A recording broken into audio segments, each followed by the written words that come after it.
Blog Talk Radio.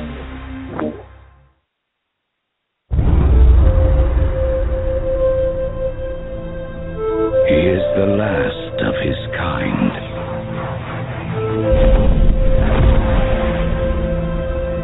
All that remains of a once powerful nation.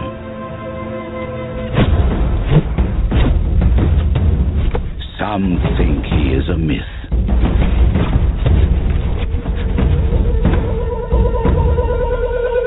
Some believe he is the chosen one, who will bring balance to a world at war.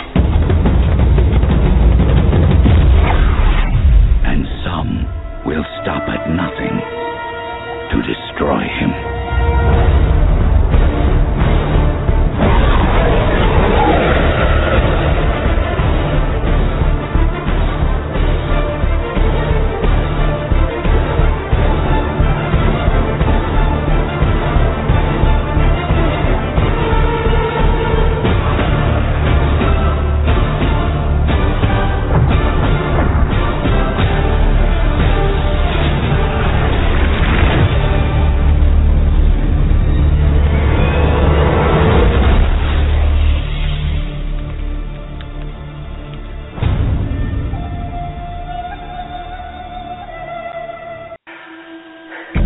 It's time. Summon of the Moors, December 19th through the 20th in Jacksonville, Florida. Several great minds working on one collective, economic security. For the first time in Jacksonville, Tarhaka Bey, Yusuf L, Akili, and back at the summit, Red Pill and Blue Pill, Tarhaka Amaana El Bey, Sharif Noble, and our Amma, the Abundance Child, with myself, Dalo Saku. Register today at www.summitofthemoors.com.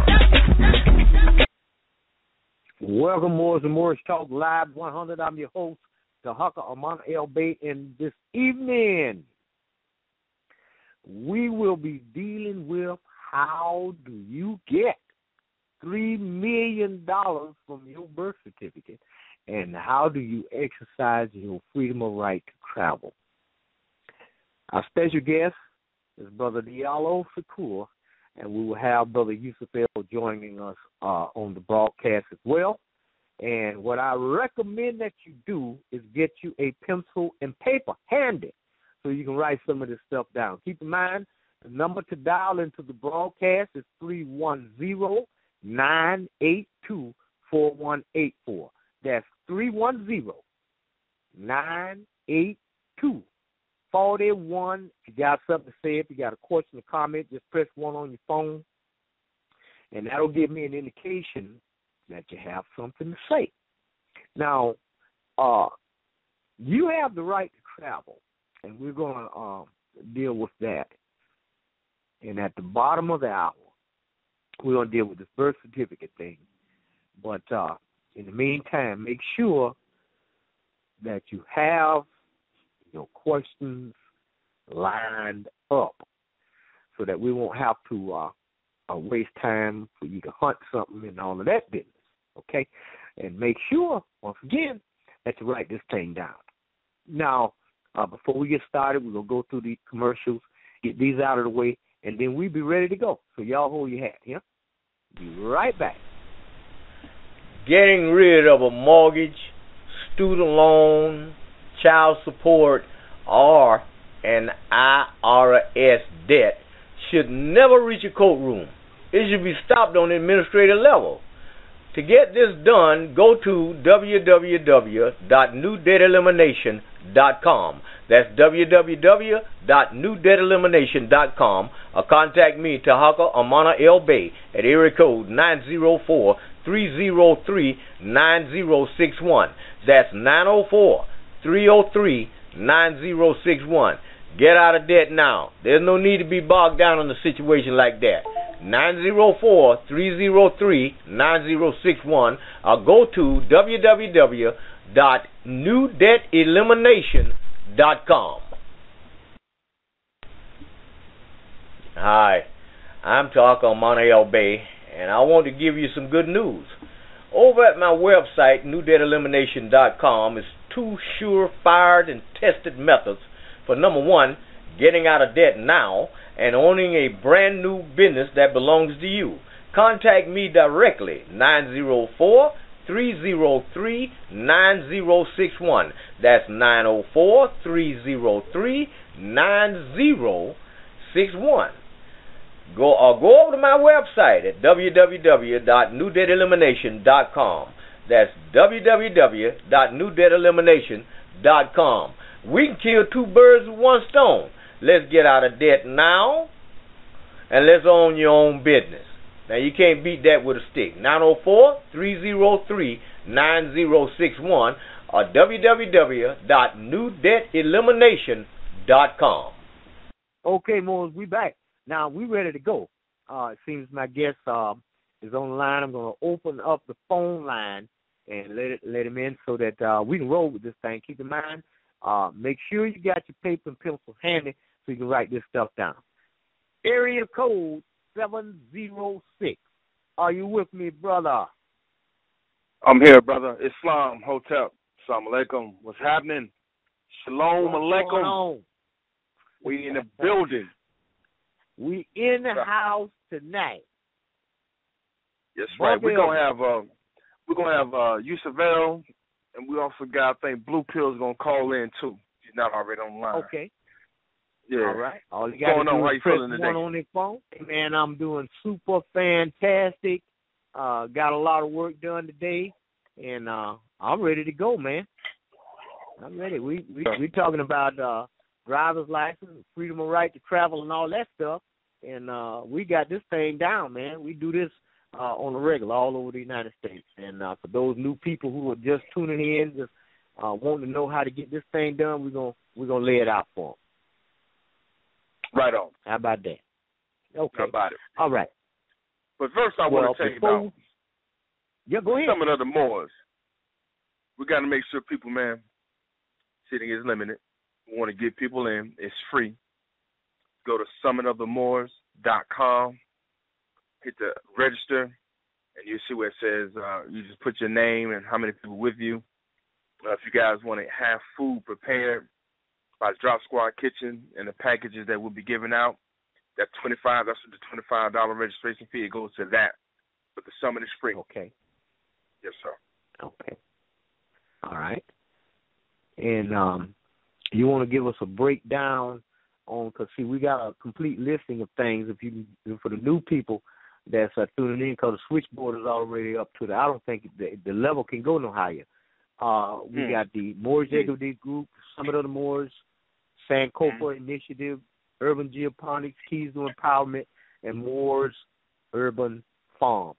Could you give us a breakdown on each one of those, please? Sure. Let's start with Urban Geoponics. It's a nonprofit. The majority of these groups and businesses were started at the original Summit of the Moors theme, and the mission is creating economic security. For those who have ever read anything by Noble Drew Ali, he tells you right in.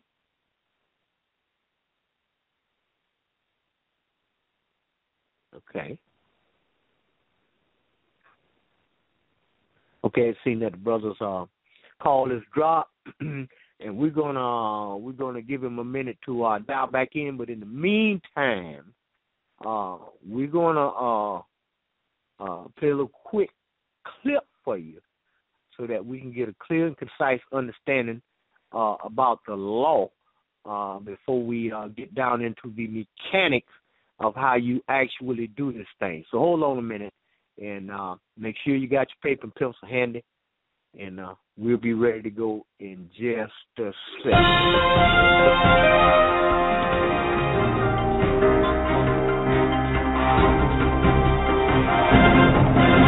Good evening. I'm Todd Foster, reporting for Infowars.com and PrisonPlanet.com. This evening, we're going to be discussing the issue of driver's license requirement here in the United States. What is a driver's license? Do you need a driver's license? Is there any law requiring you to have a driver's license? A driver's license is required for one who is conducting commerce on the highways. Now, if you're doing personal travel along the highways or personal transportation, there's no law saying that you need a driver's license. I'd like to read to you something here from Bovier's Law Dictionary. One employed in conducting a coach, carriage, wagon, or other vehicle with horses, mules, or other animals. Now that is Bovier's definition of a driver. There's no mention about personal transportation in there or anything. Now notice under Part 3 of that definition, it states that the driver must be of good habits for the journey and possess good skills. Because if he's not, and there's an accident or an injury, the driver and his employers, yes, that's right, I said employers, are responsible. Now, while the definition of driver does change a little bit over the years, there is a U.S. Supreme Court case, Reno v. Condon, which states, the activity licensed by state DMVs and in connection with which individuals must submit personal information to the DMV, the operations of motor vehicles is itself intricately related to interstate commerce. Now, that was decided January 12, 2000. Now, that is specifically what I'm getting at here, folks. There is no need to have a driver's license for personal transportation. There's no need to have a driver's license to operate your vehicle, to go down to the store to get some milk, to go to the bank, to take your kids to school, to go to work every day. There's no requirement. There's no law. It's all done under the color of law. It's all implied that this is the legal way to do things. Now, understand that there is a difference between lawful and legal. Two totally different things. Now, understand another very important issue.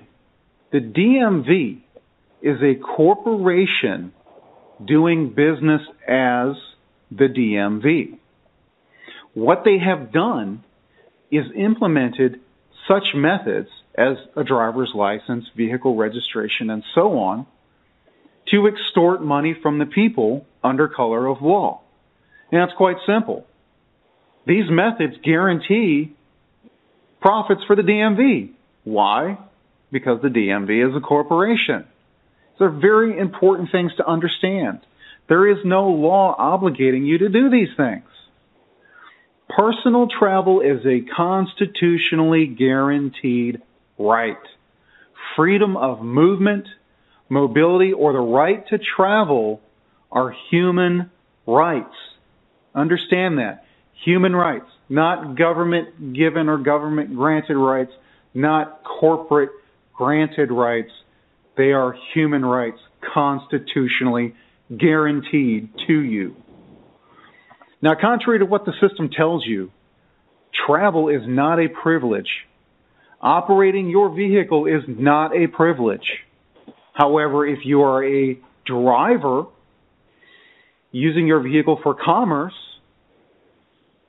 then you're required to have a driver's license. If you're using your vehicle to make a profit or for hire on the highways, then you are required to have a driver's license. Now, I'd like to show you a document. This is out of Michigan. This is a document that shows a constitutional driver's license and what it consists of. Now, if you'd like to read more about this in detail, you can go to the website listed on the screen. Now, understand a very, very important factor here is that drivers are not required to be licensed. Now, understand that. If you're a driver or operating your vehicle for personal use, you're not required to have a license unless you're employed or doing commerce. Licensing cannot be required of a free people. In order to have a driver's license, it requires the surrender of a right in order to comply with the restrictions of the driver's license. Does that sound like a free people? Doesn't sound like free to me. Now, I'd like to read you something from State versus Spokane. The right of the citizen to travel upon the highway and to transport his property thereon in the ordinary course of life and business differs radically and obviously from that of one who makes the highway his place of business for private gain in the running of a stagecoach or omnibus. Now understand that the term driver is a contradistinction to the term traveler. It is very important to understand these terms. A driver is one who is employed in conducting a vehicle. A traveler is one who is on a journey of a personal nature. The system has conveniently segued these things into requiring automobile insurance in order to guarantee profits for the insurance companies. It's very simple. What they have done is require the following. If your vehicle is completely paid off, you still are required to have minimum insurance. No one owns the vehicle but you. It's completely paid off. Even if your vehicle is financed, you're required to have full coverage. Full coverage. Why? You're just transporting yourself for personal reasons. It's convenient for those with a vested interest. But I digress, my friends. That is a whole other story. Let's take our country back and take back our God-given rights to live in true freedom, liberty, and justice for all. I'm Todd Foster reporting for InfoWars. Okay. Well, we back. Brother, you back with us? Yes, sir, I'm back. Okay. You can go on. I just wanted to drop that little bit as a foundation for part of what we're going to be dealing with this evening. But I was just talking. I have no idea. I had no idea I was dropped on the call. What was the last thing we heard? Okay. You was telling us about urban geopolitics. You giving us a rundown on different things that we got going here. Yeah. So urban geoponics. All the things that we mentioned earlier were basically catapulted from Summit of the Moors, which all of these different things supposed to be are a collective effort.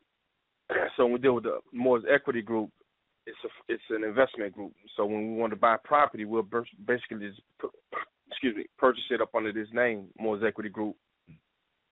The Sankofa Initiative, to me, is the be-all, end-all. It's probably what I spend the rest of my life doing, which is getting communities set up throughout the country that have the same minds and same practice, same culture, so that we can end crime, we can increase the family productivity, we can increase the economic security that we're looking for. We can change and shift every paradigm in every city with this Sankofa Initiative, and it was already laid out by the elders that came before us. Urban Geoponics is the 501c3 nonprofit set up where we run our children programs, where we run our urban agricultural programs, or any other programs that can help other people and empower other people in our community. Like Keys to Empowerment, kind of like the title of what we're doing on the road with our brother Sharif Noble and Mahith Bey.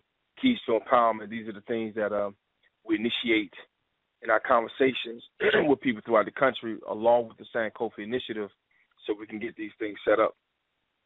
And Moore's Urban Farm, these are the farms that we set up inside the city areas between those houses, those those empty lots along and simultaneously setting up rural farms as well. All right. Well, let me ask you this. What is your perspective on this traveling and driving thing? My perspective on it, man, is I think we spend a lot of time in areas where we can be spending a lot more time that are more effective in the long run with us. Right? For example, we talk about people use so-called black banks. I'm going to give you an example. Let me get back all the way back around to it. Right? Black banks, black businesses, Moorish banks, Moorish businesses, whatever we want to call them. And then, like Dr. Amos Wilson pointed out, and I posted about this earlier in his book called The Falsification of African Consciousness, Eurocentric History, Psychiatric and Politics of White Supremacy. He made a very good point about how black banks don't exist. Why don't they exist? They don't exist because as long as you have other people regulating the rules of your business, it's not yours. Okay? So you may have people that look like you that may own something, but they're still being controlled by who? The Federal Reserve and other entities outside of the banking world. So we don't have black banks. We talk about black businesses. The black businesses don't last, don't fail, or they fail, or they don't ever meet their maximum potential in some cases, not all, but in some cases because they're not in the black community. See, we put the carriage before the horse. So you build the base, and then you can build in the businesses. Once you have a community that has a certain dollar amount, a certain medium income, and you put any business in there and you fulfill a need, understanding the consumer base. Right? Okay. Then we look at these. So I'm going back around. The point is community. When these boys get shot in the streets and pulled over in these vehicles and they don't belong to a community, they're basically a victim. Or they're basically like that, what Gate told Don Cheadle, his ancestors were people without a country because they had no rights. Because no one gave them citizenship. They didn't allow them to go back and grab their ancestral lineage. So they're people without a country. And you're unprotected because you have no community. But if you have a community who has a financial base, who has political clout, then you can take your chances and drive without the permission or the whatever they call the driver's license. You see what I'm saying? To me, I think who's ever fighting the fight of the driving without a license should do that. But my energy is focused on some other things in our community. And I think the one thing, the key is going to always be having a community. You don't have a community where you own and control the housing, the food, the businesses, even the politics, the local politics that affect you every day. When you do have that and you do have your own private security and your relationships with the law enforcement in your area, then you can do that. Unless you have the time to be harassed simply because of what you look like and have time to interrupt your business, whatever your business may be, to go to court and pay the fines that you're going to be dealing with. But I think who's ever fighting is just continue to fight and, let's get the silver bullet out. What you thinking? Well, I'm in absolute agreement with you. However, I look at it based on my understanding of regardless of where we are inside the United States, it seems to me that the entire country operates on a continuous series of contracts. And either way it goes, with the community, with the cohesiveness, with the business initiative, we're going to eventually run into contracts. And if we understand that, then we have to, whatever it is that we're dealing with, especially in commerce, because the whole country operates in commerce. America is a money-based society. It's not a democracy. It's money-based society. That's just the bottom line. And those who got it, and those who ain't. And a lot of what's happening, what I see happening to people inside the United States, I have to look at my people. They're burdened with debt. That's not to say that other people that don't look like me ain't, but I'm only looking at the ones that I can see because I'm in a predominantly African community, and my relationships is mostly with African people. So that's what I have to deal with.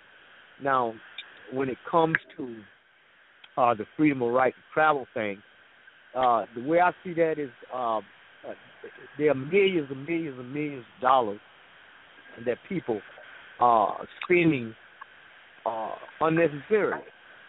If you were born with a right to travel, there should be a way that you can do that without any getting a whole lot of having a whole lot of problems and stuff.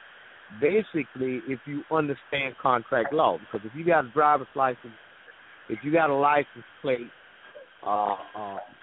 if you have a vehicle, if you have insurance, all of that involves contract. So how do we put that together to make that work for us so that we can take advantage of the right and avoid putting out this steady flow of income, not only for the credentials, but out on the pavement when somebody just decide they want to stop you and harass you. What do you do? What kind of defenses do you have? So I have been out there. I have actually done it successfully. And I noticed that after I done it, because the first time that I did that, I think I was to the best of my knowledge, I think I was the only person inside this city that actually got out on the pavement and done it. But it may sound easier than most people think, but it wasn't that easy for me. What I had to do was I had to understand contract law, and when I understood that the United States does not interfere with your right to make contracts, I just simply done it by contract. I got up my affidavit. I put the Sheriff's Department on notice that I would be exercising that right. I put all the necessary documentation in there, my ID in there, a copy of the actual place that I was going to be using, all of the Supreme Court's rulings, and I just simply asked them to point out to me which one of these Supreme Court justices was a liar. That was all I was asking. I wasn't trying to force anybody to do anything, and I put my fee schedule in there. I put all my rights down. I put all reserved rights if I'm detained, reserved rights if I'm handcuffed, reserved rights if I'm searched, if I'm incarcerated. All that information is there, and according to the rules and regulations governing affidavits, I sent it to him as a affidavit. Now, what he did was, yeah. Let me ask you something real quick. So, just real quick, what happens if you were into an accident and you injured someone? What happens then? Well, it goes back to exactly what I'm talking about. If you are involved in an accident, you already have a bond, and these bonds I didn't hear you. Are there. Okay. Yeah. Okay, but let me finish this part. So what he did was he went over there on Bay Meadow and got a law firm. And the law firm actually sent me a document telling me that I owed the Sheriff's Department money for tickets. So what I did was sent the same documentation to the law firm and requesting that they rebut the same affidavit that they give it to the sheriff. Needless to say, I didn't hear anything from anybody. So what I did is took my plate that I had made with my signature on there, making them a valid contract, put it on my vehicle, and my ID, stamped by notary, with my own signature on it that I created, which was my contract. Photograph of the vehicle that didn't fit the vehicle code, the manufacturer of the vehicle, all of the Supreme Court rules, rights to travel, got out on the pavement, and it took them a while to stop me and I had to actually go and find somebody that would. So when I found some guys that would, I presented them with the information because I need to know if I was on the right track, because everything that I have looked at told me I was. So what they did was they backed off. And I was riding up and down the street. Sometimes the police was bumper to bumper, and he turned right, I turned left. He go his business, I go mine. Of course, once I done that, it wasn't no more fun because they wasn't stopping me no more. So the way I see it is the first understanding you have to have is contract law. The United States doesn't interfere with your right to make contract. Everything in America operates on contract under what's commonly referred to as contract law and commerce, because it's all about commerce. Now, you do have people out there that don't want everybody to know this, but you not only exercise your freedom of right, you protect those rights by making those who would infringe upon those rights or violate those rights liable for damages, and you have to follow up on that. You can't let that just be out there and just don't follow up on anything. So that's the way I go about doing that. If you got a driver's license, that means you have accepted somebody else's contract. You got to give that back to them. If you got their license plate, you've accepted that contract. You got to get that back to them. If your vehicle is registered to the state, the DMV is a private for-profit corporation, you got to deregister that and make sure that you get confirmation from them and on the computer that you no longer have a driver's license contract with them, no longer have a contract with the DMV, you no longer have a contract with the license plates. That's so how does that work? How does that work county to county or state to state? Well, the first thing I always tell people to do is you want to fire your first shot right where you are, right there in your county. The next step to do is to go ahead and put the governor on notice, put the Secretary of Transportation on notice. You can put the if you want to, you can put your state senator on notice, Secretary of State, and, because it's already in the computer. But you're going to send these people the same affidavit, all of the same information: photograph of your identification, photograph of your license plate, the fact that the sheriff has already been put on notice, the fact that the Department of Transportation has been put on notice. You can put a complete list in there. It's just that all you have to do is just remember one thing. You have the right to make contract, and the United States does not interfere with your right to make contract. Everybody is sending you their contract. You get a credit card, can't get one without a contract. Open up a bank account, can't get one without a contract. You can't even die and get buried without signing a contract. Everything operates on contract. Problem is, we've been accepting everybody else's contract and have not been formulating our own contracts and sending them the other way and standing behind the contract based on law, because we're not dealing with statutes and ordinances that's masquerading as law. We're dealing with the law. We just need the people on the other end to just provide proof that this law that I'm putting in front of you is incorrect. If you say I owe you, what man is it that I owe? Send me something to say, well, you owe the IRS $10,000. I accept your offer. Here's my counter offer. I'm willing to pay you, provided you tell me what man to pay. Here's a piece of paper attached to the document you sent me, which I sent a copy along with it, as proof that you say I owe you. But here's my document that says I'm willing to pay such and such an individual. I need you to sign your name here on this contract. Here's a self-addressed stamped envelope for you to send me your reply, all on contract, so I can pay you. You see how it goes? Contract. Yes. Now, I want to get back to the injury aspect when you talked about a bond. Okay. So the bond that you're talking about will cover the injuries or damage of another vehicle and yours? Yeah. You got your Social Security bond, you got your birth certificate bond.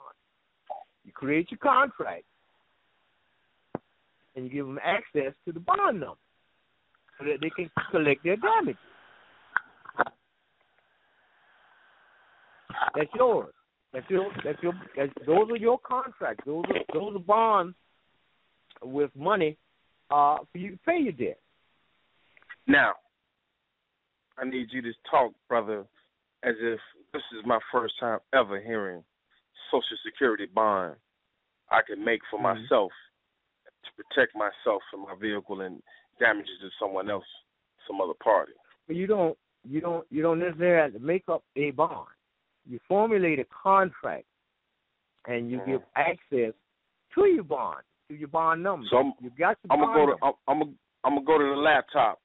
I'm gonna pull up Microsoft Word, and I'm gonna put a contract that says what? Okay, well hold on 1 second. Let me bring this open up the sign. Area code 714. Come on in. Hey, what's happening? Peace to the gods. Peace to the gods. Peace to God. Hey, what's happening, bro? What's going on? Everything all right. Welcome, brother. What's on your mind, man? Oh, man, nothing. You know, I heard you was having an interesting topic tonight, and, you know, I almost forgot it. I was, busy doing something. I looked at the clock. I said, oh, man, I gotta tune into that show, man. It's a hot show tonight. So, I see y'all talking about birth certificate bonds and, you bring me up to speed on it, because I came in, y'all talking about the bonds and everything. Well, Big Brother Tarhaka Amaana El Bey is about to tell us, he was telling us about the driver's license aspect, and I was asking, about the driver's license, what about, not necessarily insurance, but how do you pay for damages if you're in an accident or if you injure another party? And so he was saying formulate a contract and use Social Security, and I was just, give us just a tag. You don't have to give us the full thing, brother. If you could just give us a little bit more details on when you say what in a situation like that, what I would do is formulate my own contract, and I would put in the Social Security numbers for them to collect through that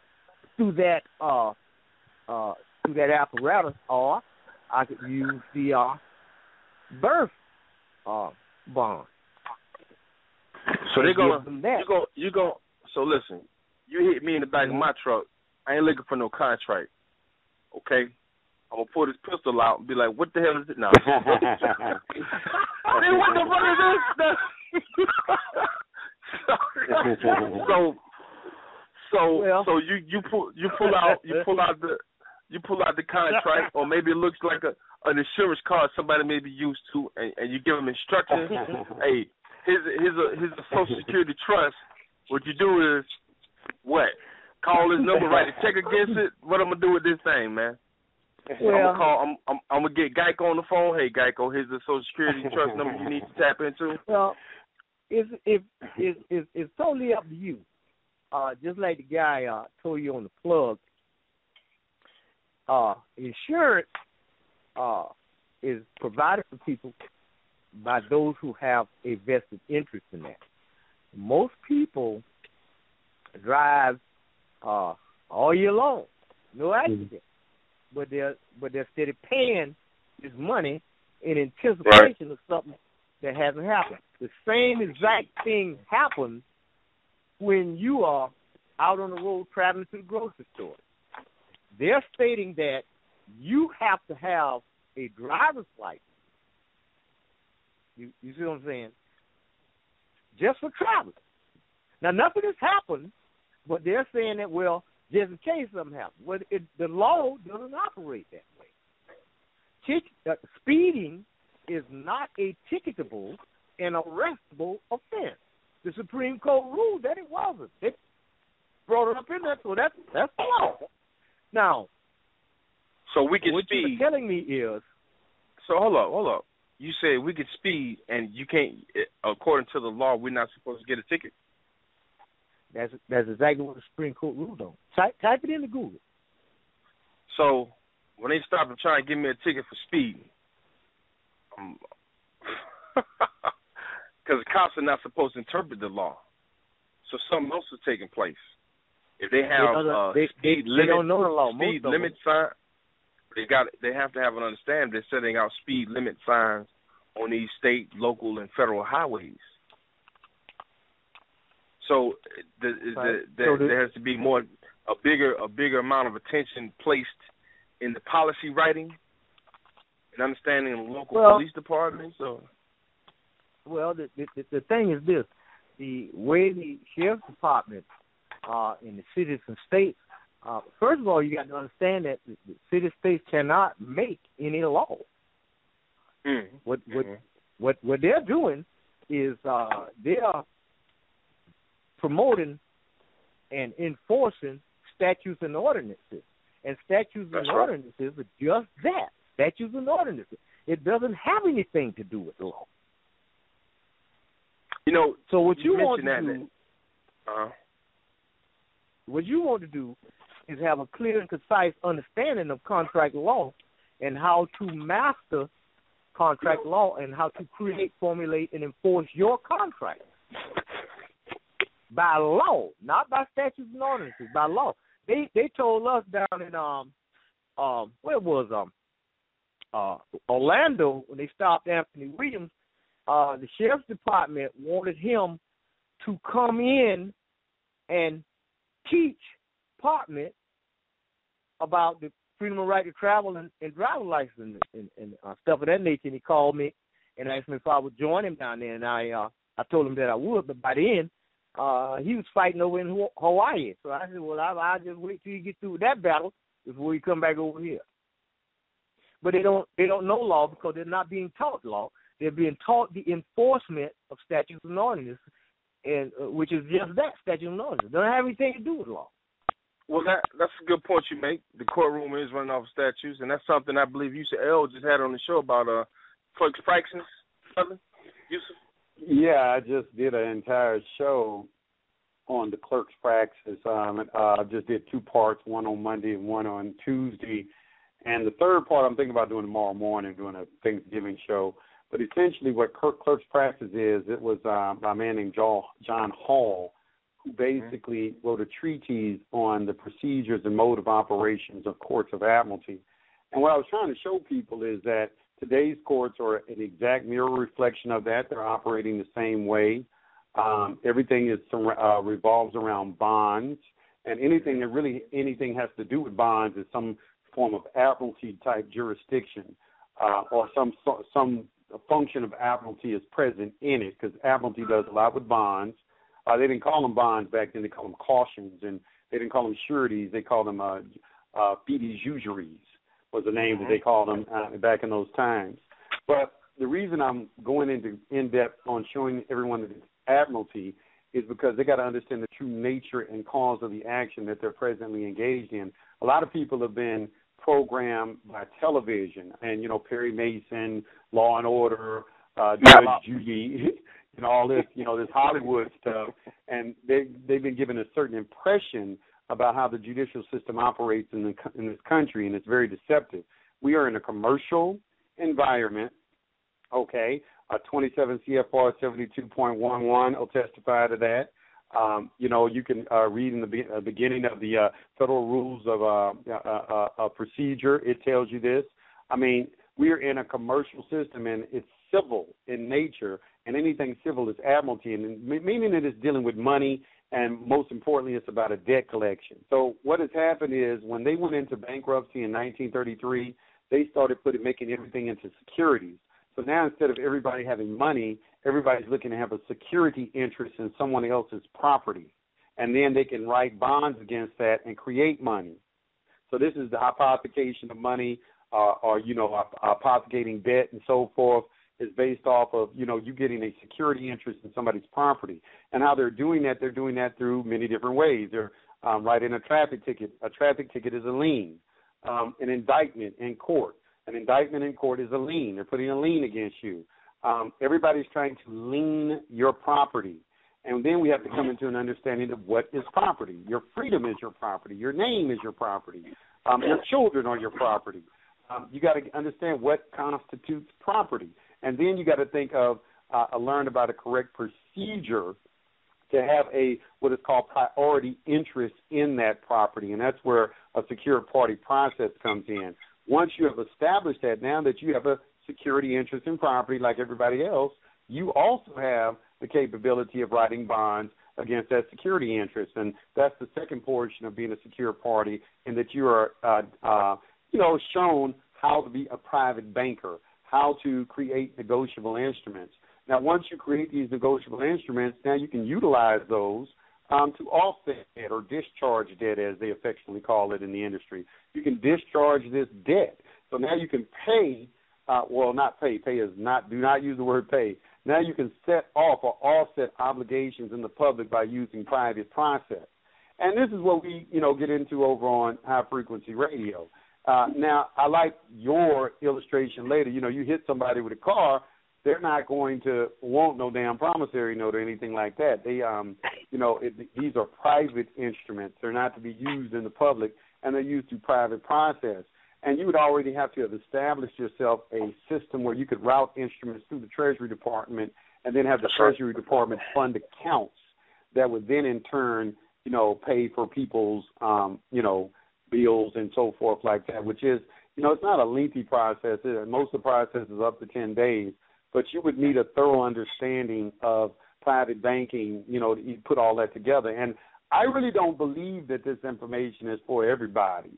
I think it's, the more I study it and everything, it's like, a lot of people, they kind of get people to lead them to believe that, anybody has a right to this information. I'll say that. Let me preference what I'm going to say.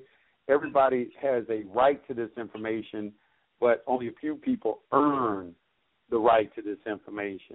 And by earning it, I mean people don't be looking for a quick fix to things. Understand that you need to study to show yourself approved. Learn the information. The information has to become a part of you.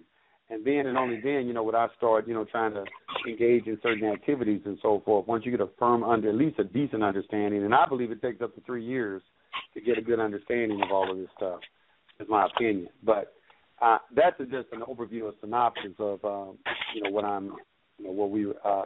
what we talk about over on High Frequency Radio as it relates to setting off obligations. And I primarily, the only thing I'm interested in really is people who go to jail unfairly, who are not getting proper representation in the public, who are under the impression that attorneys are going to help them out of a situation, who are under the impression that the more money that they have, more likely they'll receive justice and so forth.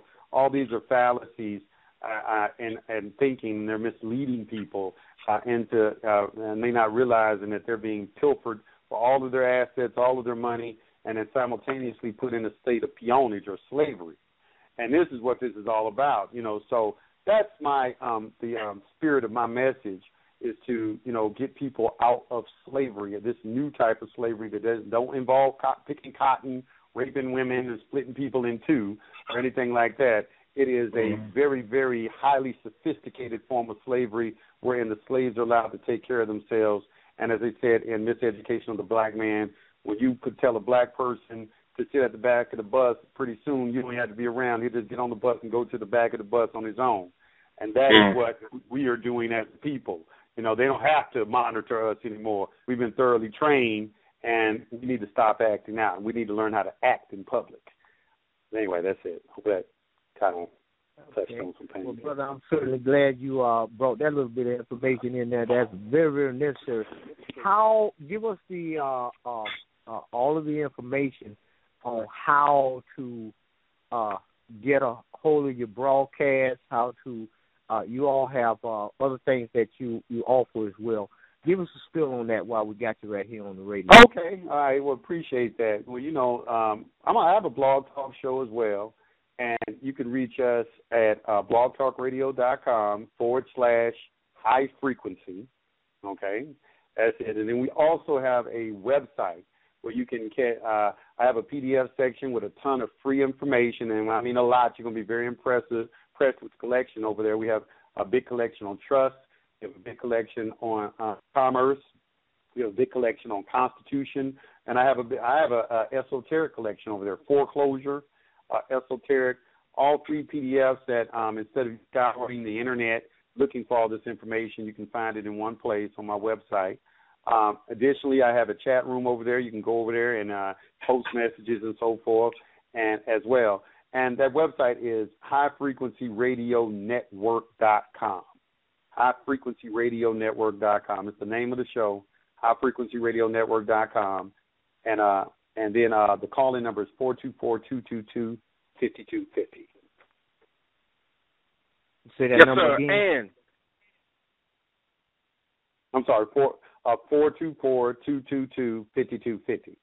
And you catch me on Facebook too by just going to facebook.com /high frequency blog talk. I'm sorry. Catch me on Facebook. Okay. Y'all hold on. You're gonna be on this other line here. Okay. You're gonna be at the Summit of the Moors too, right? I will be at Summit of the Moors on the 18th, right? Yes, sir. You're going to miss it. You're going to be early. 19th through the 20th. 19th. Got it on the 19th. I should have known. You know what? When I said 18th, I said, I know he put it on the 19th. You already know. All right.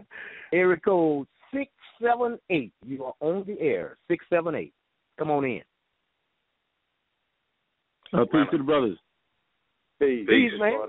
Who we listening to? All right. This is Divine Eye. What's on your mind? All right. Hey, what's going on, bro? I listen to the brother Yusef over on Blog Talk Radio.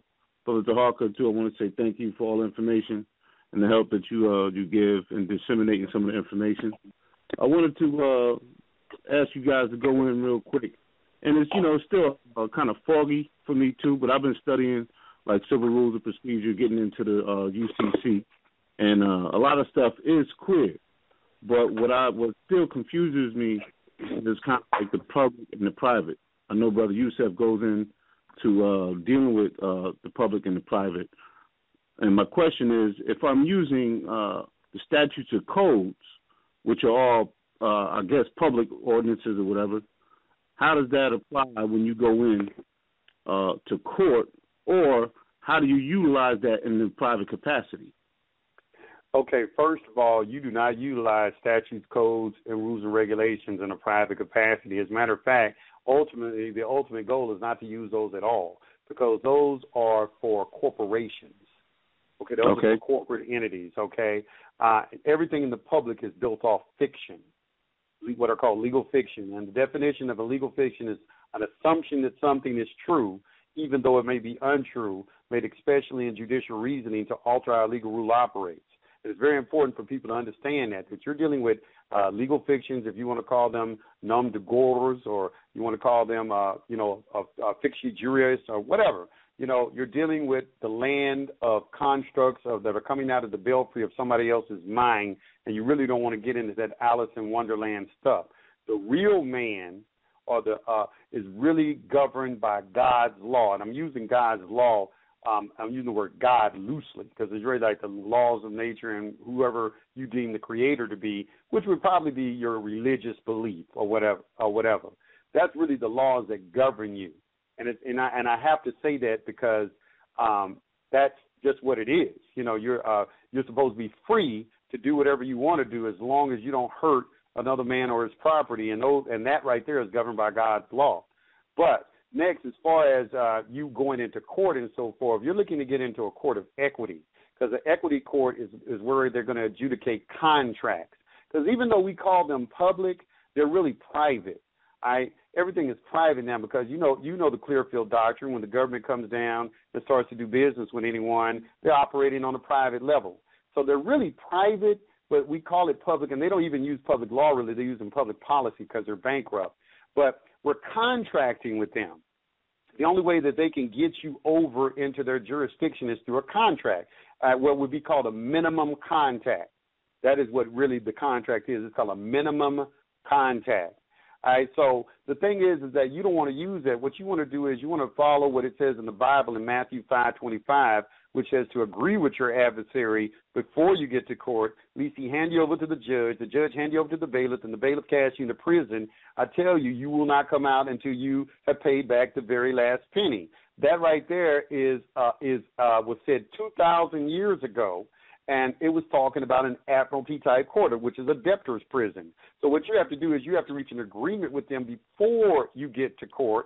That's a private agreement, right, because you're going to send them a private correspondence, which in law is called a stipulation, right, which means there's no material issue of fact before the court. Because if you have any argument before the court, that's going to end up in either a jury or a bench trial because there is controversy. So you don't want any controversy. You should not be seeking any kind of controversy in a commercial court because you are the creditor. You have all the money. You have all the power. You have all the substance. You're the man of God and so forth. You create things. So you have value. So these are the things that, we have to understand first before we get into this discussion. As far as public and private, if you want the breakdown, everything in the public descends from natural law down into what is called positive law, which is man-made law. And from positive law, you get substantive law and procedural law. And from procedural law, you get remedial law. And from substantive law, you get what is called public and private law. Public law is your constitutional law, which all the Moors should know. If a Moor can't sit here and tell me that Constitution is public law, then I know they're going to get confused on a lot of different things because they don't understand the application of the Constitution and what it applies to. Constitution don't give nobody rights. Constitution protects rights. Make sure there's no encroachment on rights. Another man can't give you any rights. All right? So Constitution is public law. Okay, criminal law is public law. Okay, then you have the which is under the statutes. All right, tax law is public law. All right, so if you want to be tax exempt, you got to do everything privately. Okay, public international law is public law. Okay, all these are what are called public law, administrative law, which governs all the agencies. That's public law. Public means government. If you can't understand public means government. Private means man of God. Okay? Public is Caesar, private is God. Render unto Caesar what is Caesar's, and unto the Lord what is the Lord. The double-minded man can hope to receive nothing from the Lord, meaning you're going to have to decide how you're going to live your life. You can't waver if you're going to live your life in the public or you're going to live your life in the private. And if you choose to live your life in the public, you need to know that that jurisdiction is dominated by the government. And the superior man stays in his own domain, and that domain for the superior man is the private domain. That's the domain of free people. That's the domain of a people who understand responsibility and will do things to themselves. The public domain, that's the private domain. The public domain is for welfare recipients, people who need somebody to do something for them, people who are wards of the state, U.S. citizens. These are those people because that's what happened in 1933. Roosevelt developed what's called a welfare state. You can Google this and look this up. It's called the welfare state. They gave you a welfare number called a Social Security number. So when we go into court, you got to understand that you should have already reached a stipulation with the opposing party through their tacit procreation, what is called silence by acquiescence. And that's done through the help of a notary who is a witness and who is a court personnel. And then you're going to draft your correspondence and send it to them. You're going to give them 10 days to respond. That 10 days constitutes 3 days mailing time, 3 days to decide what they're going to do with it after they get it, and 3 days return day and 1 day for Sunday. You're going to have them return that to you. If they don't respond, you're going to give them an opportunity to cure, meaning that you're going to assume. You with me, brother? Yeah. Sound like somebody dropped out. I think you still got dropped. I'm sorry. I did get dropped out. I apologize. Okay. But you're going to send them 2 correspondences, and then you're going to get the notary is going to get a default, which is a judgment. And that's just a judgment on facts. That's not a judgment on the law. The judge will apply the law to the facts, but he will only do it once all the facts have been agreed to. This is the point why you want to do an administrative process. Now, if you want to see evidence of this, you can go back into history and read the clerk's practices, and they tell you this, that there has to be stipulations. If there aren't any agreements, then that is a controversy, and that means a jury trial or a bench trial is imminent, and you want to avoid that at all costs. So you want to go ahead and once you get this stipulation, you want to remove it to an equity court, and then you want to apply the doctrine of estoppel, which means that they cannot move forward in the case and ask any questions or challenge anything because they had an opportunity to already do that, and they were tardy on that. And then, ask for a declaratory judgment on the matter, and then move for some sort of action for damages or whatever it is you need to do. But that's what you have to do. You got to get a stipulation with these people. The reason that you can get a stipulation from them through silence is because they're bankrupt. They can't ever make a claim. Okay, only real people make claims. All right, so they can't ever make a claim against you. All right, and that's why they have to remain silent. If that's on a mortgage situation, anything, they can't say anything to anyone in the private because they are bankrupt. And they can never swear to the fact that you owe them anything. So they have to hide it. They have to use all type of creative ways of deception to get money out of you in the form of signatures, either through threat, duress, and coercion by putting you in jail or some other means, writing traffic tickets, offering you, credit card applications and financing automobiles and mortgages or whatever. They need your signature on things because that is the only way that money is created, through interest in property. Okay. Did all that right. help you out, brother? Yeah, definitely, because it goes along with some of the things that Brother Tarhaka spoke about. So I understand it a lot more. One more question, if it's not an issue. No, go ahead. We're corresponding with the courts, and you're corresponding through mail. Is that considered to be in a private capacity that you correspond with? Yes, it can be. If you address the judge in his private capacity, you should write private on the outside of the envelope. You can even put restricted endorsement on there as well to make sure he's the only one that's going to get it. But, yes, it's a private correspondence. It won't be an ex parte correspondence unless it's dealing with some of the issues that are in controversy with the case. That's an ex parte communication. All right? If you're not addressing any of the issues because you're giving a notice to the judge that you're going to agree, right, there is no controversy. That's what you're giving a notice to all parties, that you're not contesting anything. It's called a confession and avoidance. It's confession. And you confess, and the Catholic Church wants you to confess. I mean, even in the feds, they give you 3 points for acceptance of responsibility and, all this kind of stuff, because you kind of like these courts are built off of a church system. They come from the ecclesiastical courts. That's why they're in there with robes and Bibles and stuff. So they want you to confess. They're trying to get a confession out of you, but you can avoid the consequences because you're a real living soul and man of God, and Jesus already paid for your sins because he forgives you for all your debts. I like that. So it's a direct correspondence, and you have to send correspondence to the judge in the case and not through the clerk? You can send it to the clerk, too. Yes, you're going to send it straight to the judge. You're going to send one to the clerk. Clerk always. And you're going to find, you'll find this out, is reading the clerk's praxis. The clerk's praxis will tell you, see, I'm not coming off the top of my head saying anything. You can go and read about this in documents in clerk's praxis. It'll tell you that's who gets the bonds. Because really you got to give them some bonds. You're going to give them some correspondence. They want to see you pay for this case because in any type of proceeding, both sides have to bond the case. The prosecutor has to bond the case. It's called a replevin bond. You'll find that also here in Georgia in OCGA 1711-1 and OCGA 1711-4. And then if you pull up in Title 18, creditors and debtors, you will also see under what is called an attachment lien where you have to put in bonds, because that's what they put it on you. It's called a writ of attachment, which is a warrant for an arrest.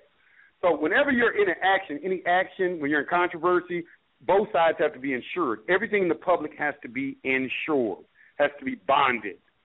So if you're bringing an action, because if they arrest me or do anything to me, if I win, I'm injured. So everybody has to but you got to put up a bond too, and that's what most people don't do. And then they give you a bail bond, but a bail bond is not a catch-all bond. It's just a temporary bond. It just abides the matter to ensure that you appear. That's another thing. People got to understand the differences in bonds and so forth. But you need a bond that is a catch-all bond that covers everything in the case, and that's why you do certain processes and so forth. But you can look in clerk's practice. It'll tell you who gets what. It'll tell you right in there. The book do what? The book is called The Practice of Jurisdiction of the Court of Admiralty, written 1809 by Hall. And then what you do once you read that, and you don't have to read it because I just did 2 shows on it. If you just want to listen to the show, but once you get through reading that, then you can go to the law library and get an American jurisprudence on admiralty, and then compare them side by side so you can see how they've modernized admiralty. Because that's why history is very important. Because everybody has conjecture in this particular process, and nobody reads history or anything like that. These people ain't making this stuff up. They're pulling from their history. So if you want to see and understand what they're doing, go read. They didn't hide anything in antiquity because there wasn't no internet. They hiding shit today because we live in a world where we have mass communication and information can get around real fast. So they got to hide stuff. And in antiquity, they didn't have to hide anything. You read them old books, they tell you straight up what they were doing. Okay. And you said that was the clerk praxis? The clerk's praxis. It's on my website. If you go to highfrequencyradionetwork.com, go to my website. There's a PDF section that's there. And also, there is a document under the constitutional section on public and private. And you can go there and you can read all about public and private and how that breakdown. Because what separates the people in this is you got to understand public and private, because all law is either public or private.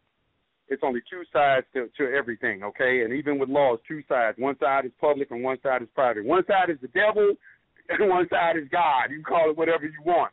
But there's 2 sides to it, and if you don't know that distinction, you're going to get lost, and you're going to be doing stuff like trying to use statutes and stuff like that to get some sort of remedy for yourself. And now you're mixing public and private, and they don't recognize that at all. They don't recognize nothing coming from the private in the public. You can't be in the public talking about private stuff. Okay. Can't do that. I got you. Understand. Brother. Thank you. All right, let me open up this other line. Brother Diallo. Yes, sir. Let Brother Yusuf borrow that soapbox a minute, because he's tearing this thing up over here. Let me open up this other line. I'm sorry. I know I'm long-winded, but I just want to make sure they understand it. No, man, yeah, we good. Hey, baby, we got 3 hours, baby. Right now, you got to put them 244s back up for a minute. Area code 704. You on the air, 704. Okay. Area code 904. You on the air, 904. Jacksonville. Yes, sir. Come on in here now, 904. Okay, 904. Oh man, y'all gotta speak up. Everybody ear hustling tonight. Y'all gotta speak up. You stepping into the queue. Yeah, if they do that, they come in the queue. You open up the mic. Sometimes they be muted. They mute themselves out. That's somebody mute their phone. But anyway, all you have to do is press 1 on the dial, and that'll let me know you got something to say. And here we go down here. Area code 646. You're on the air. 646. Come on in. Hello. Hey. Hello. Right. Yes. Can you hear me? Yes. How are you? What you want? What you want? Yes. Okay. Well, I haven't been able to listen to much, but just called in. I just saw the subject matter, but I wanted, and I know what y'all talking about, the Moorish. My question is, a lot of problem that a lot of people have with the Moors is that the thing about the 50C3, the Moorish Science Temple, it's under 50C3, and therefore, how can you claim to be sovereign? And they're using a 50C3 status. It's kind of like an oxymoron. Doesn't make any kind of sense. And so can you address that? Yeah. You asking me? I think you probably need to ask somebody who's in the more science. I can answer. But I can answer. Go ahead. Okay. Okay. Here's the thing. Okay, we got to deal with a paradigm first of all. Get what's called a paradigm shift, because corporations do run countries and so forth, and have done so for a while. People constitute corporations go all the way back to the Romans. But here's the thing: there's a public and private side.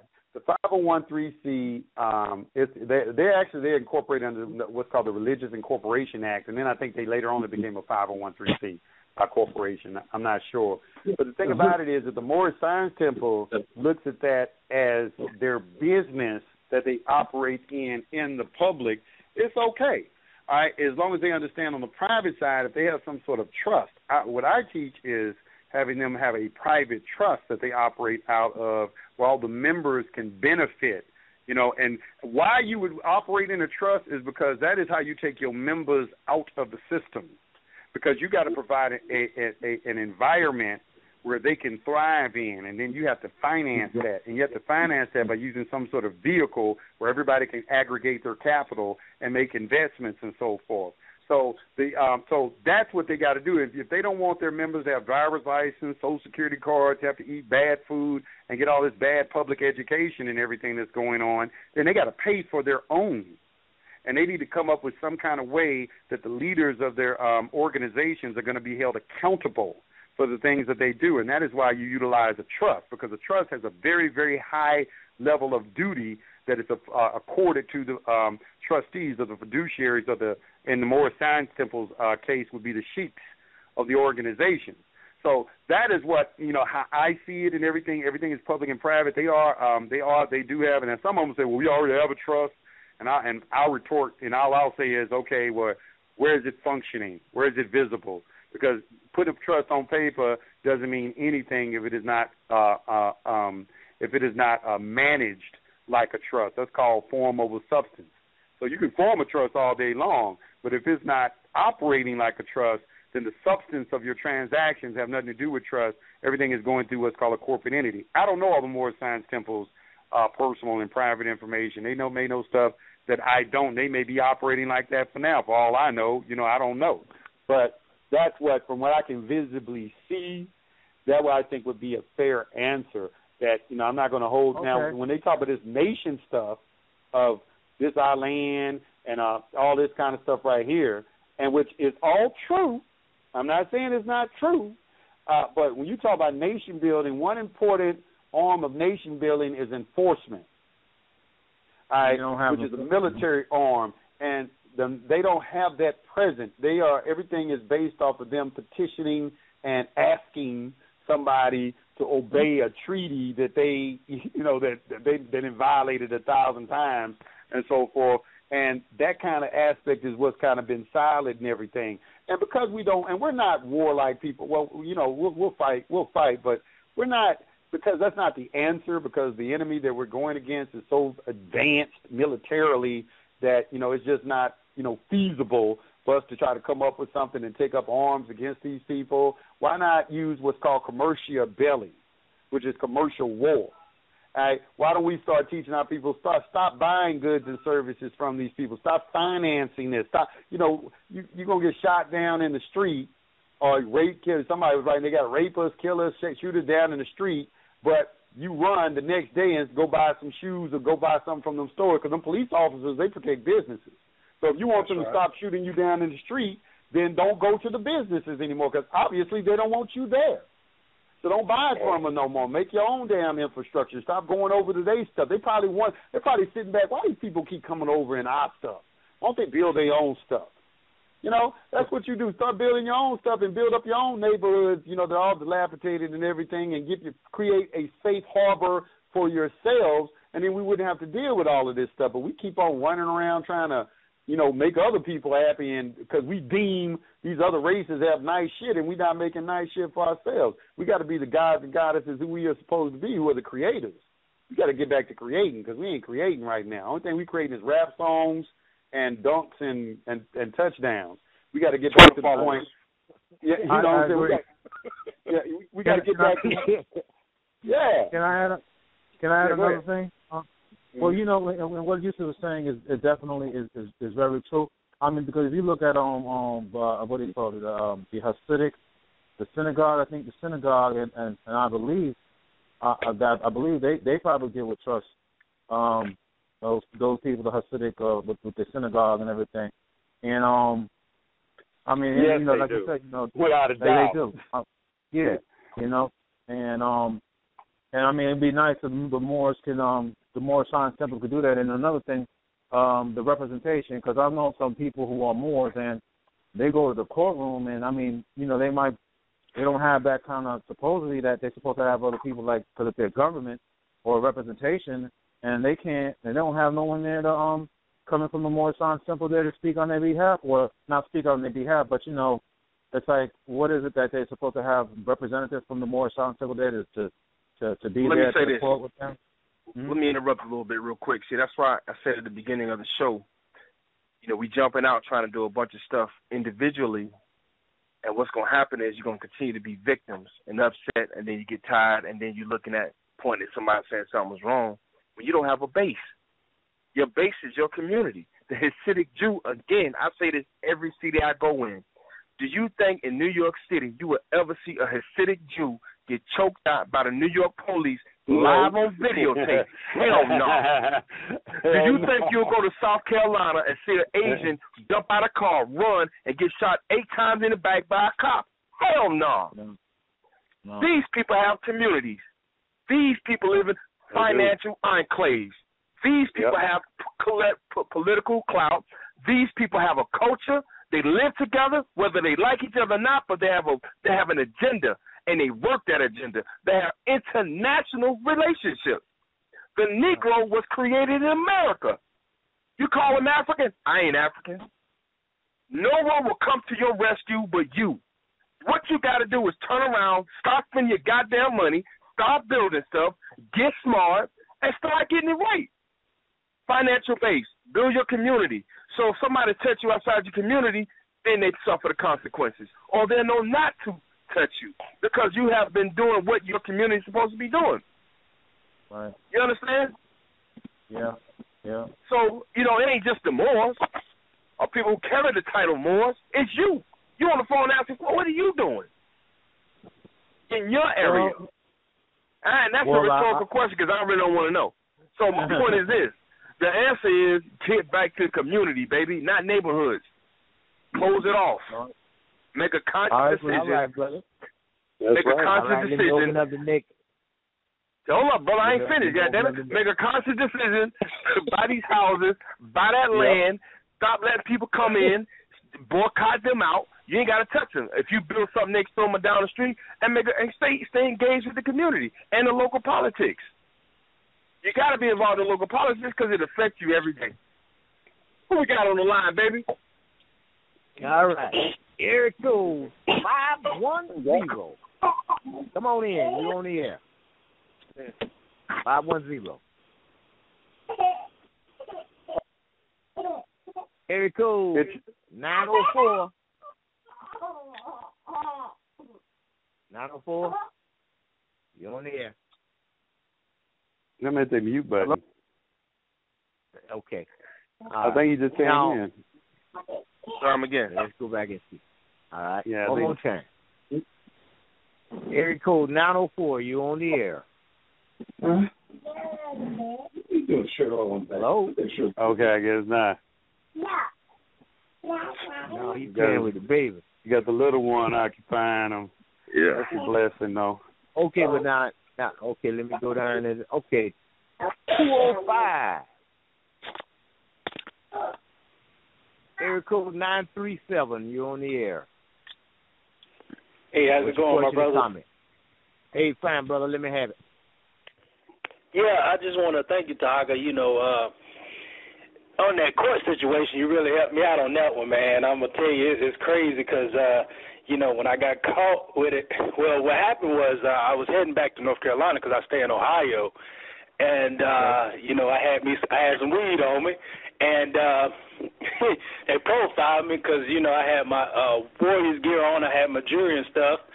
And so, you know, I stopped at the rest stop, and I seen the guy. He had a black hoodie on or whatever. He was sitting at, you know, on the bench, and he just looking at me, you know, and then I look at him, he'll turn his head.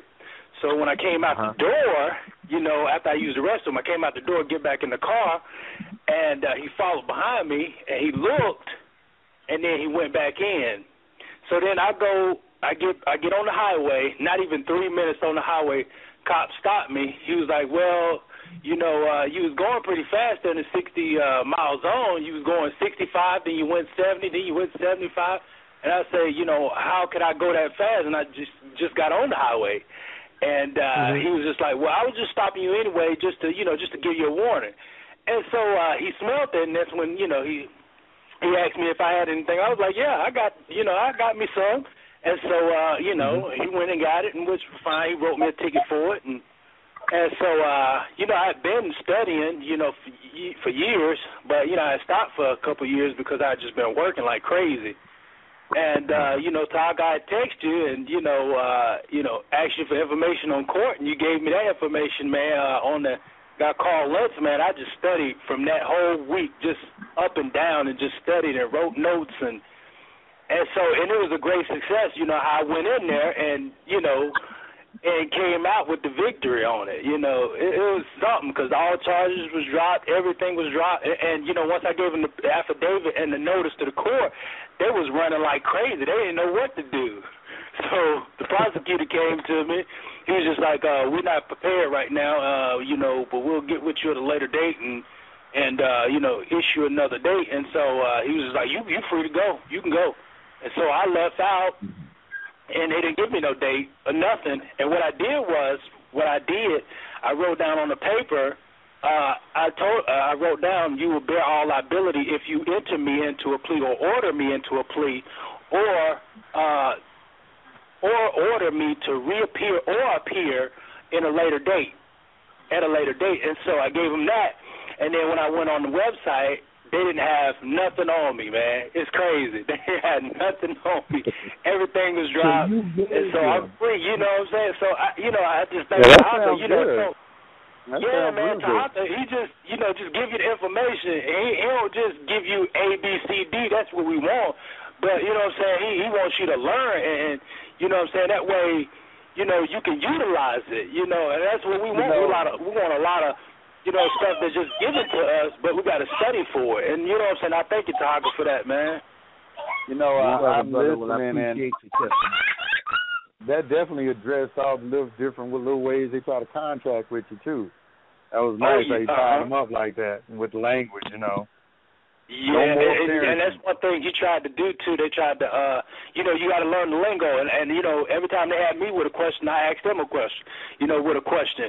And so, you know, it really tied him up, too, because he was just like, you know, we're going to have an officer here and this and that. So I was just like, so you telling me that this officer is going to swear on affirmation, you know, he's going to swear and, you know, take the stand, and I'm going to be able to question. He was like, you know, he's an officer. I say, yeah, he's an officer, exactly. He's not a man. I'm a man.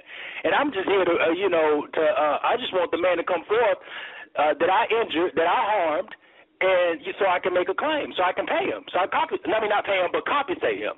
That's what I said. Compensate, not pay, but compensate. And so, yeah, he was just stunned. His eyes got big, and he didn't know what to say. So, yeah, that's one thing I learned, too, the lingo, you know, not their lingo, but, you know, to stay on the, you know, the common side, you know, our side, you know what I'm saying? So I don't cross over like the brother was saying in the beginning, you know, about the UCC. And, you know, that's what I got into in the beginning. And that's how I went to jail. You know what I'm saying? Don't ever use those codes. Don't ever use them. And I learned my lesson from that, using their statutes and ordinance. You went in with straight contract law. Mm-hmm. Go ahead. No, I was just going to say he's absolutely correct. You know, it's compensation, by the way, in a legal sense means to set off. That's what it means when you say compensation. It means to set off. It's just another way. Look it up in a Black's Dictionary, you'll see it's a set off. And when you compensate them and everything, you're not going to bring any controversy in it. And that question you just asked him, was it an Article 3 court or an Article 1 court, or was this admiralty or common law, or is it public or private? Private individuals, they go into Article 3 court. Corporations, in Regis, they go into Article, in Regis, they go into Article 1, and really then so go into Article 3 court. So, if, you know, you got to always answer a question with a question. That's right, The fact that you need clarification on their presumption, because they operate by what's called unspoken presumption.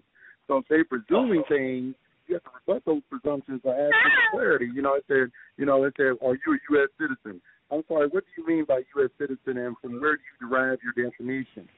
Exactly. If they want to ask, do you want to enter a plea? And I'll be more than happy to enter a plea if you can show me the charges have been formally entered into the record. Anything, everything is with, avoiding the appearance of being in a contentious, because they'll try to put you in what's called contempt, and just simply seeking clarification on something, because everything they do, they try to get you to testify against yourself by getting you to draw conclusions on presumptions, and they're unspoken. And you know what I'm saying? So you don't draw any conclusions on the presumption. You rebut the presumption, ask them to be more specific in their statement for the record, because we want in this record very clear who I am and in what capacity I'm making an appearance in this court. And we don't want any presumption to be, kind of left out there in the dark somewhere. And over time, you will become very skillful at answering questions with questions. That is a very good point that you brought up. Always answer questions with questions. I appreciate that. Yeah, man, that's my main goal, is to master this thing. Not just to learn it, but I want to master this joint, where it won't be nothing to me. So, that's what I'm getting to now. That's why I be studying like this now, even after, that happened. I just been really going crazy, just really studying a lot. When I travel too, and I'm up on the roof. So, when I'm up on the roof, I got my headphones on. I'm listening to phone calls and Tarhaka and, other people. Man, I'm just, the person called Lentz, he put me up on. I've been listening to him a lot too. And, man, it's just really opened my eyes to a lot of things, you know what I'm saying? And, who I am, you know what I'm saying? So that's great. And the power that I got too, That's so, good. it's been helped me, man. I appreciate you, Tarhaka, and I appreciate all the, everybody that's on here, that's really spitting that knowledge, because, this is priceless, man. This is so priceless. And, a lot of our brothers, they don't even try to, even learn this stuff, you know what I'm saying? And it's crazy because, y'all just providing it, man, for free. I understand that these teachers right here, man, is worth thousands and maybe even hundreds of dollars, but y'all giving the knowledge out, a lot of it for free, just to educate us, So I appreciate everybody. The conclusion I came to while I did my show is I saw that the only way we could defeat them is if everybody knows. The only way that you're going to stop all of this, everybody got to know. It's not enough people that don't know the truth. Right now, even with all these wall talks and us being on every day, the percentage of people who know versus who don't know is a wide disparity. So we want folks really to change. You see this, like you seeing people that be picking in and protesting, and I'm like, if I ask them, I go ask them, what's the difference in the police and the sheriff? And they can't even tell me. They mad at the police. And they didn't even talk about the fact that there's a difference between the police and the sheriff. You know what I'm saying? So it's just little things like that people blame Obama for everything. Obama don't grab, executive orders ain't law. It's just certain things like that you look at the public, you can look at that we kind of just so much we don't know and understand, a lot of basic type stuff that leads us to act out on a misinformed premise. On something. Right. And we got to and the only way we're going to correct that is we got to have knowledge. You got to be enough knowledge disseminated by people who know what they're talking about. And hopefully that's what we're accomplishing on shows like this. That's what's up, man. Brother, I appreciate it. I certainly appreciate you calling in and giving us that testimony and stuff. And based on what you told me early on, I know you had them. And because when you one thing I found out, and I try to reduce things down to the lowest denominator, although I hated fractions in school. But I know that if I explain stuff to brothers and sisters right on the ground level, right here on the corner, on the boulevard, right on the hood, where they can understand it, then they can do something with it. And I found out that the only way that I deal with these people is I deal with them as a man. I draw the line, the distinction between the corporate and the man, and stay in the private. They do all kind of stuff with corporations, but they ain't doing nothing with no man. So just like Brother Yusuf says, when they contact you, the Internal Revenue Service send me something saying, you owe the Internal Revenue Service $3,000, well, I'm going to accept your offer because anytime a debt collector sends you something in the mail claiming you owe a debt, they are making you an offer. You have the opportunity to accept the offer, reject the offer, or enter a counter offer. So I'll accept their offers, and here's the conditions that I need you to satisfy before I go ahead and pay you, and I need to know what man or what woman I owe. And you sign right here. Here's a self-addressed envelope for you to sign it and put your name on it and send it back to me. And if I get that with your signature on it, then I can go to work. Because it's on the contract. Yeah. It's just that simple. Wow. Well, you got anything else to say, brother? Yeah, that's it, brother. That's all I can. I'm good, man. All right. Well, send me that testimony to my email so I can throw it up on the website. And congratulations. Yeah, that was a real good testimony. That was a real good testimony. Yeah, man. It made sense. What I liked about the testimony is it makes sense. I mean, it makes sense. Made sense. It was. Man, I was smiling when I came up out of there. I was like, man, everybody looking at me, they was like, what's wrong with him? It was bad. It was something. I was like, wow, if only these people knew. And one guy, he had lost his license. He said, what was it? It's been like 9 months. He had to pay $10,000 just to get his license, just for some marijuana. I was like, what? You got to be kidding me. $10,000. I was like, wow, this is crazy. That sounds like you might paid that to an attorney, though. He gave that to an attorney. An attorney got $10,000 to go down there and probably fill out some $300 paperwork. Yeah. Yeah, I was like, man, he's like, because they suspend your license for it up there. Well, see, the thing is, if you are using a driver's license to make money, operating in commerce, that's the only reason to have one. So, yep, that's right. If you're not doing that, what you need to do is eliminate that bill on the purchasing of a driver's license, renewal of a tag, and all of this. And get rid of that.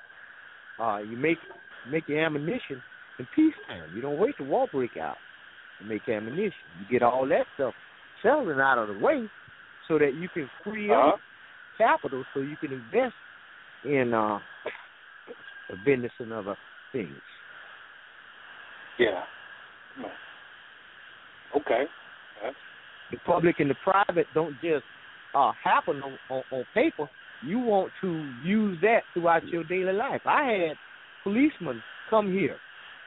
It was about 2 o'clock in the morning, 2, 3, 4 o'clock in the morning. They banging on the door. Oh, police. So I went up there, cut the light on, and I cracked the window. I said, how y'all doing? I said, well, you so there. Well, first of all, I said, no. I said, that's my personal property. I said, here is my name right here. I have my ID, and I showed them my name. And I said, here's my nationality. Your nationality? I said, yeah. And it was a big brother standing in the middle of the yard, this big old dude. He was a brother. And the rest of them were Caucasian gentlemen. And I say, I say, I'm not black. I said, my nationality is Moor.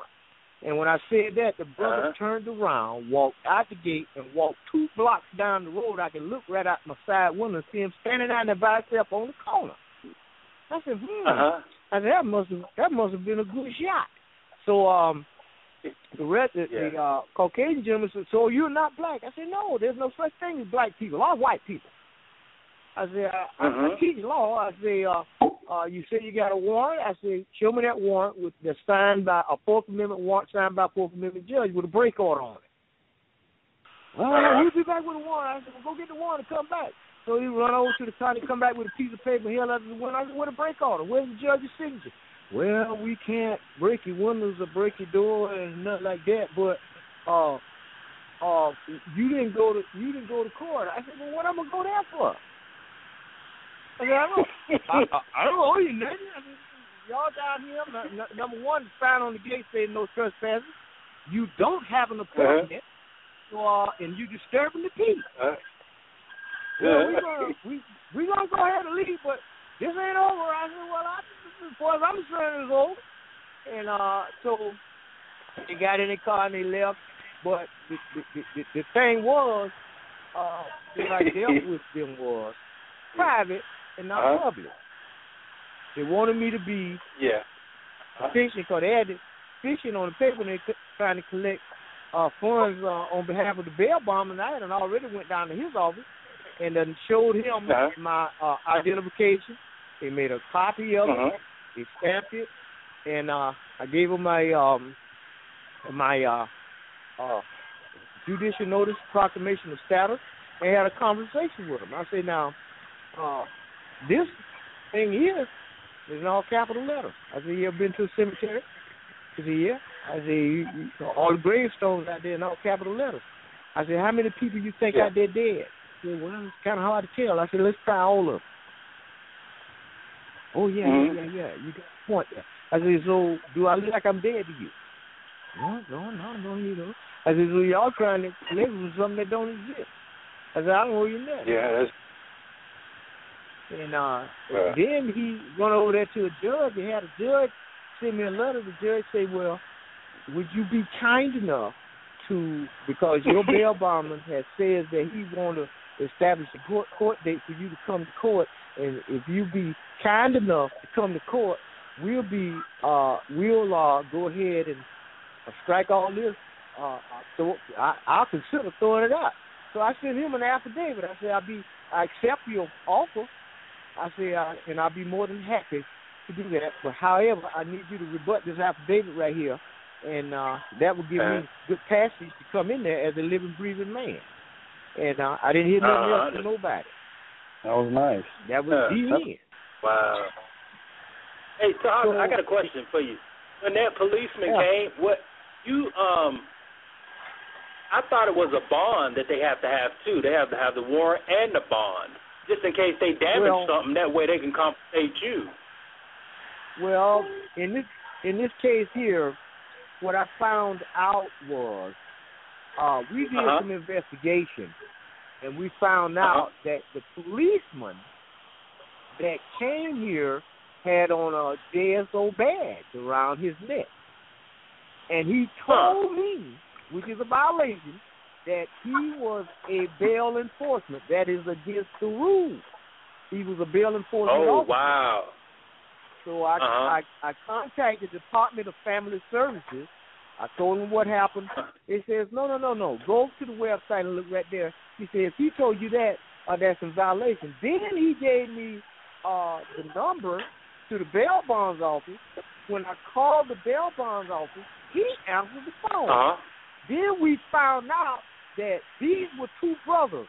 One of them was a bail bondsman, and the other brother was a police officer. So his older brother, the bail bondsman, older brother, was shooting holes in his ship, stringing it. So now I got to not only go through this thing, but I got to try to keep the ship from shrinking. Because first of all, I said, well, look, I can close the doors on the bail bondman office. But I said, that's not a good idea, because it's right next to the jail, and a lot of my brothers and sisters down there, they be using that bail bondman to get out. So so they get out. But the rest of y'all, I'm shutting you down. And so that's what I did. I know, right? Wow. But you can go to the department, type in your website, Department of Family Services, and there's a number there. You can call them, and they will tell you that no bail bondsman can come to you and say that they are bail bonds enforcers. They can't break down your property. They can't do anything. And everybody that is involved has to be somebody from their office. You cannot go and hire somebody else from the sheriff's department to come and do anything because that makes them liable. Oh, you don't have to take my word for it. Go look it up. I'm telling you what happened in real life. Wow. Okay, I'm going to go check that out. What website you was again? It's Department of Family Services. Okay. Every bail bondsman has an insurance company that's insuring their bond.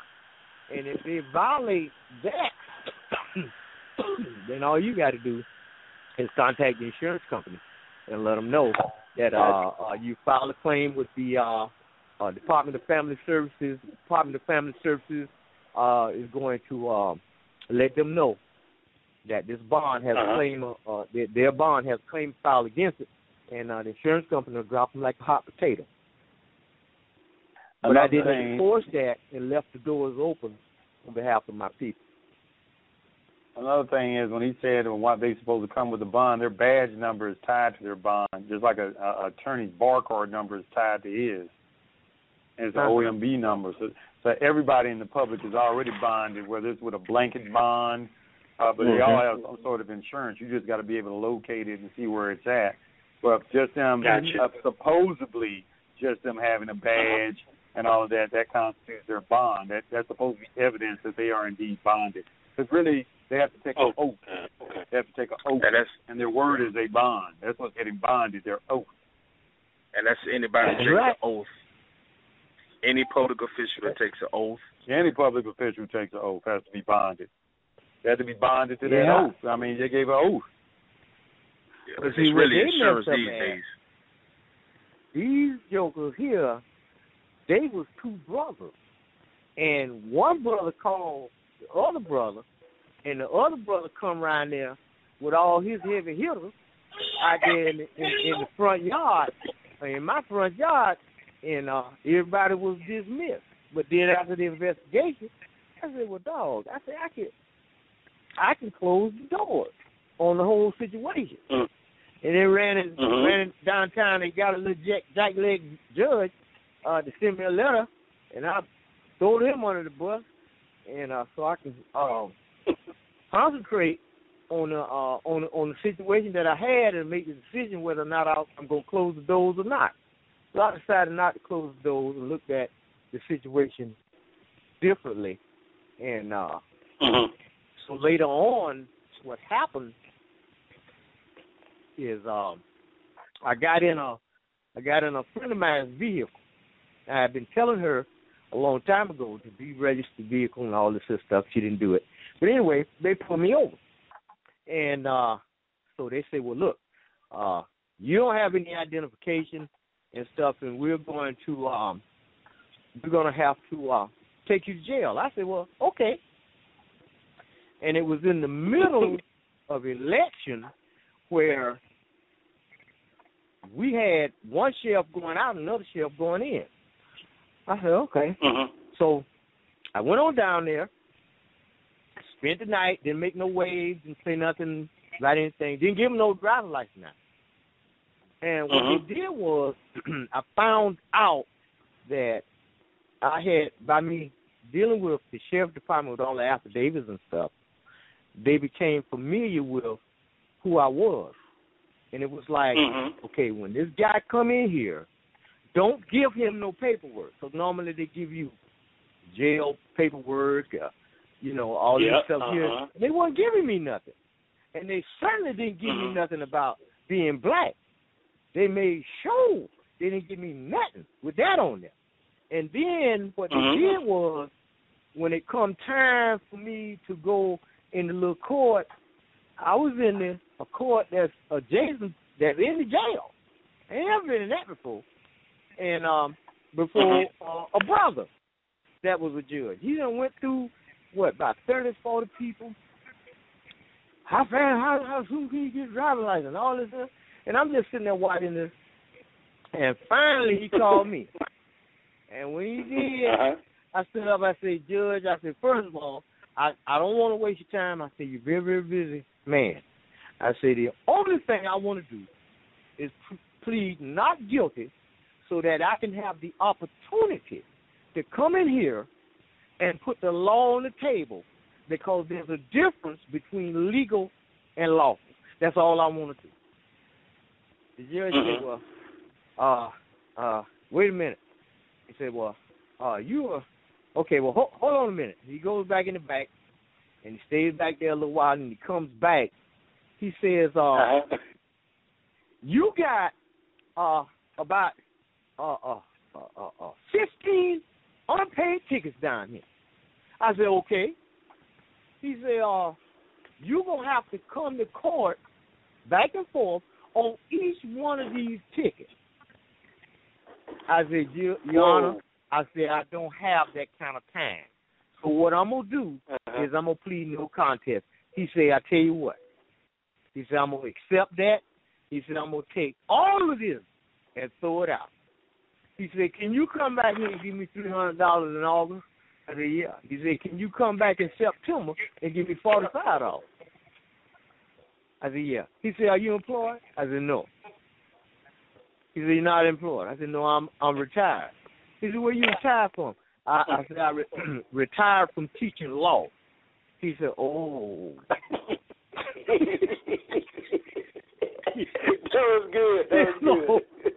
He said, you've been teaching law. He said, where you teaching? I said, I teach it nationwide. I said, I teach it over the radio waves. How much you charge? I said, it's free. I said, I teach that for my people. He said, okay. He said, well, you. He asked the prosecutor, say, you got anything to say to him?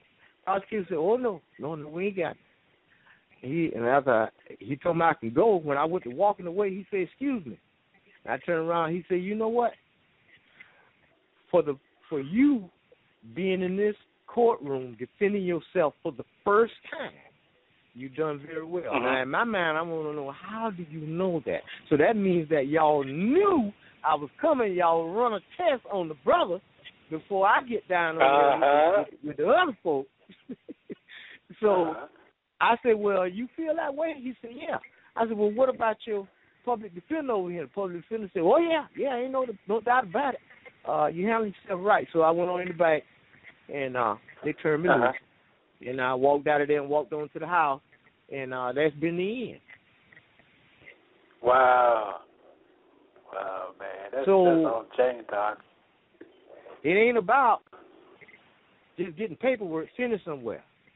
You want to learn. Exactly. This. Yeah. I got you. Exactly. You can speak up for yourself if you know it. Mm-hmm. Wow. All right, brother, Yusuf L. All right. Yeah, I'm still here. We got the calls on the line. About the driving license thing. Oh, I'm in 100% agreement. I think you don't need a license to drive. But people need to educate themselves on it, because the police are so ignorant about what people's rights are, and understand that if you're not using the roadways for profit or gain, use the public highways for profit, for private profit or gain, you're not required to have a license. So that is the truth of the matter. I utilize a document on my website called Abatement at Common Law, and it's by a Juris Doctorate. He actually gets into it on your right to travel and so forth, and they have a very, very good memorandum of law in that document on the right to travel, one of the best I've ever seen. So people may want to check that out. Okay. Well, let me open up this other line here. Area code 347. You on the air. 347. Come on in. Peace, family. Peace to you and yours. It's Brother Blue Pill. Live and direct. Blue Pill. Let us have it, man. Yes, what's going on, bro? Greetings to my fellow brothers on the line, Islam Moors. Yes, indeed. Islam. Yes, so what's going on? You fresh back from Detroit, right? I'm fresh back from Detroit. I have a lot to share with the Moors. Definitely when we get to the summit we really need to sit down and congregate and come up with some tangible material plans on what it is that we're going to do to put some effectiveness behind these words, you know, because I just left an abandoned city where everything is set up for empire building, industry, you know, engineering, and a body politic of people that are ready and willing to step to the plate and do what needs to be done. Now, does everybody understand the concept of nationality out there? I would say no, you know. Yeah. But, you know, the only way that this thing is going to translate is through demonstration. You're not going to beat nobody over their head and convince them otherwise. That's right. But people want to see work, you know what I'm saying? And that's what they're attracted to. And that's what they resonate, you know, with us for and our message.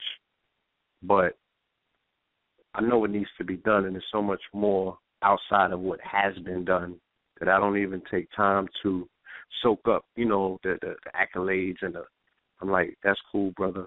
You feel me? But we got work to do. You know, know a man by his works. When you see them edifices and these temples going up, you know, then we could talk. You know. So what? Very, what was very. the convention?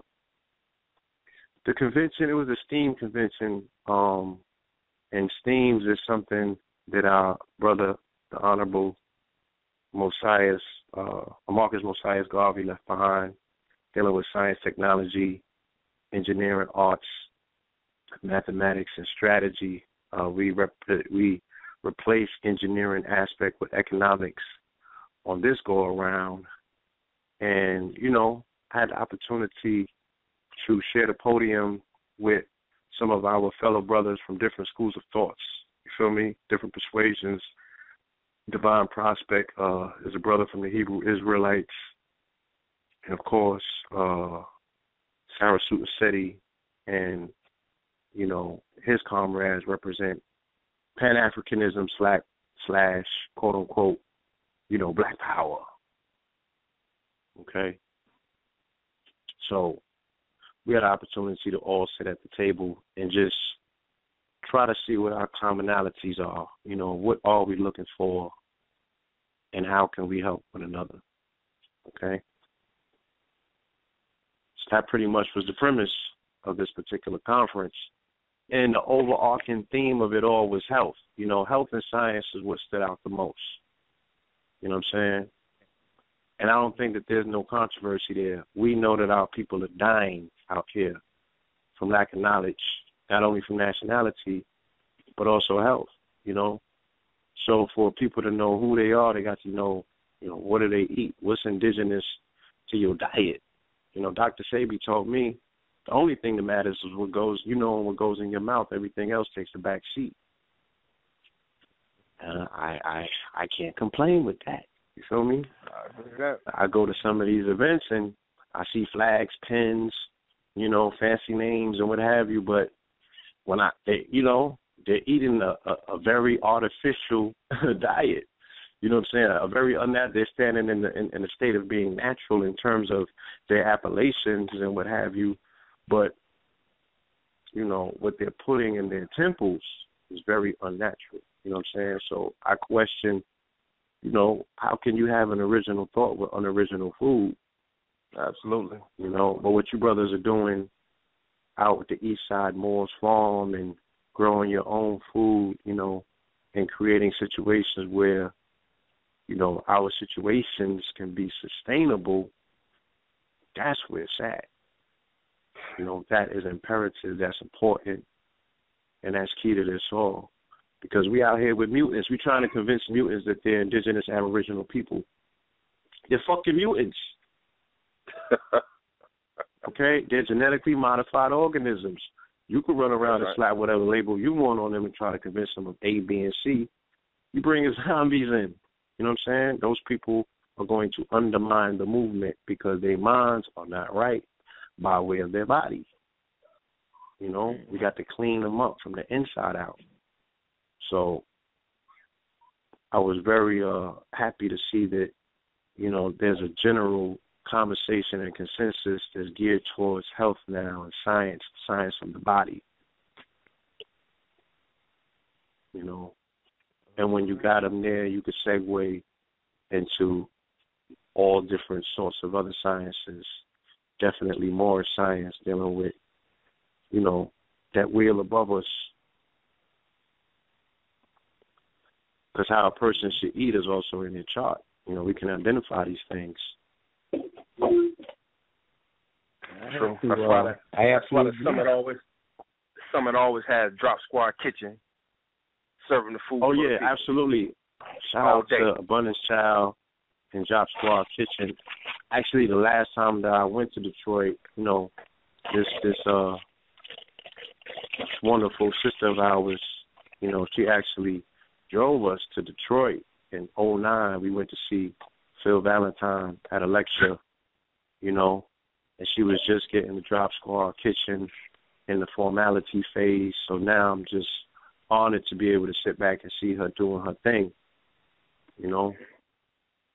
So that's definitely something that we need as satellites everywhere. Absolutely. Brother, we certainly appreciate you dropping in on us, and we are definitely looking forward to seeing you again at the summit. And, yeah, man, a lot has transpired since the last summit. You know what I mean? Like, you know, there's conversations that we really need to have, you know, behind closed doors. We're not going to air it all out right now, but the Moors are under attack, you know. Oh, yeah, no doubt. There's a lot that needs to be discussed. There's a lot that needs to be strategized, and there's a lot that needs to be implemented. You feel me? You know what? It's kind of hostile out here. That attack is a great sign. Malcolm said you only know by the signs of your enemy, if there is an enemy. You understand? We definitely know we have institutions that are enemies that wasn't put in place for us. You know, Dr. Henry Clark could tell us all day long these institutions, these Europeans, have only put institutions up to empower their people. So until we get that in our head and keep it in our head, we're gonna keep being victims again. And then we got the Negroes, the same thing. Like, you know, people like, well, the Moors say this, the Moors say that. Well, what the fuck? There's a whole bunch of other people out here you can be pointing and talking about at the same time. I guess simply because this was a platform for speaking on the summit. But the fact of the matter is, there are people generally out here that sincerely trying to put in work who carry the title more. I don't wear it on the sleeve. Just like an Italian, don't say he's Italian all day, every day. You know what I mean? I just put the work in. Others with me, and the organizations with me. We put the work in, whether they call themselves or not, call themselves Moors or not. The bottom line, like you said, is about what is the work that you're putting in. How we're going to build generational wealth. How we're going to the question ain't there. We already know the answer. I'm just saying it now. When we secure ourselves, we got the Aboriginal Gun Society coming out of this side. We got stuff to protect our area. So you got a street on lock. You put them young boys on point. Hey, when the sun go down, y'all stay on that end, you get on the other end, you communicate, boom, boom, boom. Certain practices that we could just initiate inside the family and for the proactive approaches and the reactionary stuff, that stuff is secondary. People get through the attacking, but they can't ever come in. You know, that's when you look at the Matrix and the Zion. How do they keep the robots? Don't get in. You're right. They couldn't get in, and it takes sacrifice. You know what I mean? They was like, yo, we need somebody to go rescue Nebuchadnezzar. Oh shit, we ain't the general. We'll never be able to do that. Oh, fuck it, we'll do it. But what? They even showed you in that movie. Yeah, the way that they did get in is by morphing. Okay. Is by morphing into, you know what I'm saying, somebody that is actually a constituent of the body, and they got in like that internally. Agent. And to me, an agent. Yeah, double agent. That's GMO to me. You know what I'm saying? Because GMOs are going to form an ectoskeleton or an endoskeleton, should I say, on the inside. You know, some of these foods have nanogenetic aspects to them where they can build endoskeletons inside of you. And now these endoskeletons are receptive to these ELF frequencies. So this person is no longer this person. It is the invasion of the body snatchers. So you have a discontent amongst you. You don't know why this person is always being, discontent and why all this person is always being, unfavorable to this or that. That person is no longer that person. You know what I'm saying? That person is being controlled by parasites. That person is being controlled by, extremely low frequencies and what have you. So, that's my angle. I just want to stress the health, mental and physical. You know what I'm saying? Because it's a lot of people that's batshit crazy, too. Just throwing off as if, I'm sorry. On high frequency radio, we talk a lot about natural law. And when I look at the natural laws that make people gods and everything, I think the reason why some of the Moors come under attack is because they're kind of overbearing and trying to proselytize their ideology foisted onto other individuals. Very overbearing. I think when you get into natural law, it is above beyond labels. They say, well, I get in that thing, they say, well, we're not black, man, we got a white status. And I had to go and break all of that down, starting with Black's Law, 4th edition, and coming in looking at the Cartesian case that they're not telling everybody about, that you go into court and they explain what they mean by free white persons, in their courts and everything. So I look at it, when I look at a lot of things, I think there's a lot of let me apologize. I think there's a lot of regurgitation of other people's information without looking at that information thoroughly, and there's not a lot of people thinking for themselves. I think any time that you get into a situation when you're dealing with religious thought, you're dealing with some sort of type of programming that's going on, because it's like the people, self-righteous people have, well, we're right and you're wrong. Well, what makes you right? How do we get to the fundamental truth? The only fundamental truth that exists is the Creator, because the only thing that's true is something that doesn't change. And the only thing that is immutable in this universe are the universal laws that govern everything. And if you bring yourself into harmony with those laws, it shouldn't matter what you call yourself, because in this universe there are no victims. Everybody is bringing their experiences into their very own space. And to say anything otherwise will be castrating a person and making them subject to somebody else's whims. And when it really, at the end of the day, ultimately, even in more science, what we are striving for is a knowledge of self, and that knowledge of yourself is that you are a God, that you are a creator, that you have power over all things. And that is the universal. Every school of thought that I've studied so far has that very same message. So I think that's some of the problem that I see a lot with stuff, and studying all of this stuff and looking at people. That people are programmed. They program not to think for themselves. They're programmed to be forced into somebody else's ideology. And any time that you get into a situation where somebody else tries to think for you, then you're being programmed. That's the whole. That's the whole purpose of. Right. Go ahead. It's become very robotic. It's become very, parroting of someone else's ideology and their level of reasoning and logic. Like, people are not thinking for themselves. And their reasoning may be off. I can't tell you the number of times I done watch somebody and they be talking like they really know what they're talking. I go look behind them. This guy he don't even understand what he's talking about. And you're sitting there listening to him. People got to investigate things for themselves. That's where it got that is causing a lot of confusion, because the acolyte, the student of that person can't defend themselves, and then it's making the whole movement look crazy, when, you just got to use logic. Like you said, you just got to be open to all things natural, and the answers will flow. They'll come naturally. It's becoming too boggled down and terminology, and case law and what have you. You should be able to defend your stance in 30 seconds anywhere that you're at on this planet, and speak with authority for who you are and what you are, okay, and shut something down. It shouldn't have to be, let me go and get this book, I'll be right back, and it's a 2 or 3 hour discourse, and the jury's still out. It's becoming embarrassing. So here in New York, it's very, because it's a street culture, it's very confrontational. So, people are running down on other people. Like you said, it's overbearing. It's almost like they're taunting them, and it's another form of religion.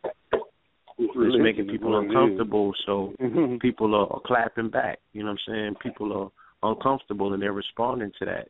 New York City is like putting 2 8-foot people in a 4-foot cage, okay? That's New York City. You know what I'm saying? There's going to be all sorts of scrapping taking place because those 2 individuals in that 4-foot cage are going to get very uncomfortable in close proximity to one another. Someone is going to offset the other person while the person that put them in the cage is, 4 feet away with their feet up on the desk just observing it all, having a ball. Well, isn't that separation, isn't the reason that we're having so much contention is because we've been trained to see the separation in everything. The separation in everything instead of the unity of all things. As I've looked into comparative religious study, I found that all the religions are saying the same thing, which to me, if you can't reconcile those differences, I have to question your adeptness at the information that you're dispelling. But everything comes from the one. So if you're seeing separation in things, you couldn't possibly be an adept. You couldn't possibly have any type of kindred with the truth. Because the truth is that everything comes under the one. And that is ultimately what we have to understand with all this dissension and everything and people combating. Now, that at times that may require that you give people what they want, so they'll want what you have to give, meaning that sometimes people are so steeped into somebody's other ideology, you got to give them information in an orderly way to make them examine what they're believing in. While they, like over in high frequency, we deal with a lot of people that got misconceptions about the judicial system. All right, so you got to get rid of all that garbage and all this stuff that people are saying, well, that's that bullshit and everything, and you have to say, okay, that's some bullshit. Okay, let me show you where they got this from. All right, and then you have to step by step show people something thoroughly, something concrete, to get them again to question things and then begin to change their mind state. Because I remember when I was asleep. People bring information to me. I didn't listen or anything either.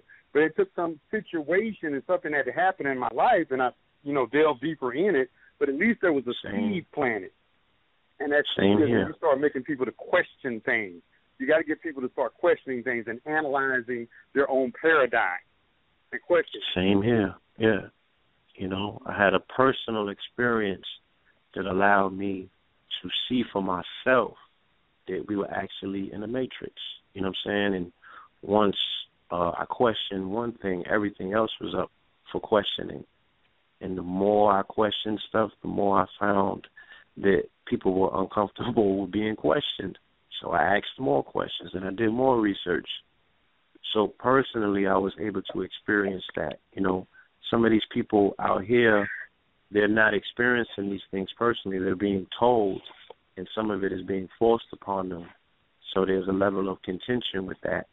Now, in terms of what you're talking about in regards to somebody being able to see one thing as, the whole, I have a unique situation in that I'm a twin. So I'm one part of a egg. You feel me? So I had to grow up with this ideology that there's a sense of wholeness, because me and this other individual used to have a lot of friction until we figured it out. So once we figured it out for ourselves, we were able to look at the community as a whole and the world as a whole and see that as well. So that's why we are able, to get along with everyone from different walks, because we see it in its totality. And I'm like, bro, technically we're all aiming or looking for the same thing. You know what I'm saying? It's different ways that you want to get there. You might call it this, you might call it that. But technically, at the root of it all, we're all somewhat headed in the same direction. Ultimately, exactly. Pinnacle. Ultimately. You know what I'm saying? So if that's the truth, then why is there any contention? We all headed the same way. If just because I chose to go down 20 and you want to go down 30, hey, look, I might get there an hour behind you. I'll be there. Because the person is going down 30 might really be into that scenic route, and they don't really like the scenic route on 20, so they're going to fight it. They're going to be like, nah, let me stick to 30. You know what I'm saying? This is where I like to see my favorite tree or my favorite mountain. I got memories over here, So what we call the quote-unquote conscious community is comprised of so many different lanes and so many different elements. And a lot of people that are here are torch-bearing for people that came before them And those people have already set a course in the chart as to how to get to the proverbial quote-unquote promised land, or the mountaintop, the pinnacle. And those people feel that it's necessary to stay that course to remain true to their quote-unquote ancestors. And it's very hard to shake a person's concepts to have them get off of the road and now come on yours, where over on your road, you feel me, you might do things totally different. I look at the ancestral. I see you alluding to the ancestral worship, and I come from a school of thought where we're taught we're gods and gods don't worship. So I kind of got my view of things is that ultimately at the end of the day, you're striving to be the master of your world. And as having a master God just means anything or anyone who's in control, anything or anyone, anything or anyone, because things can be in control of you too, or anyone who is in control.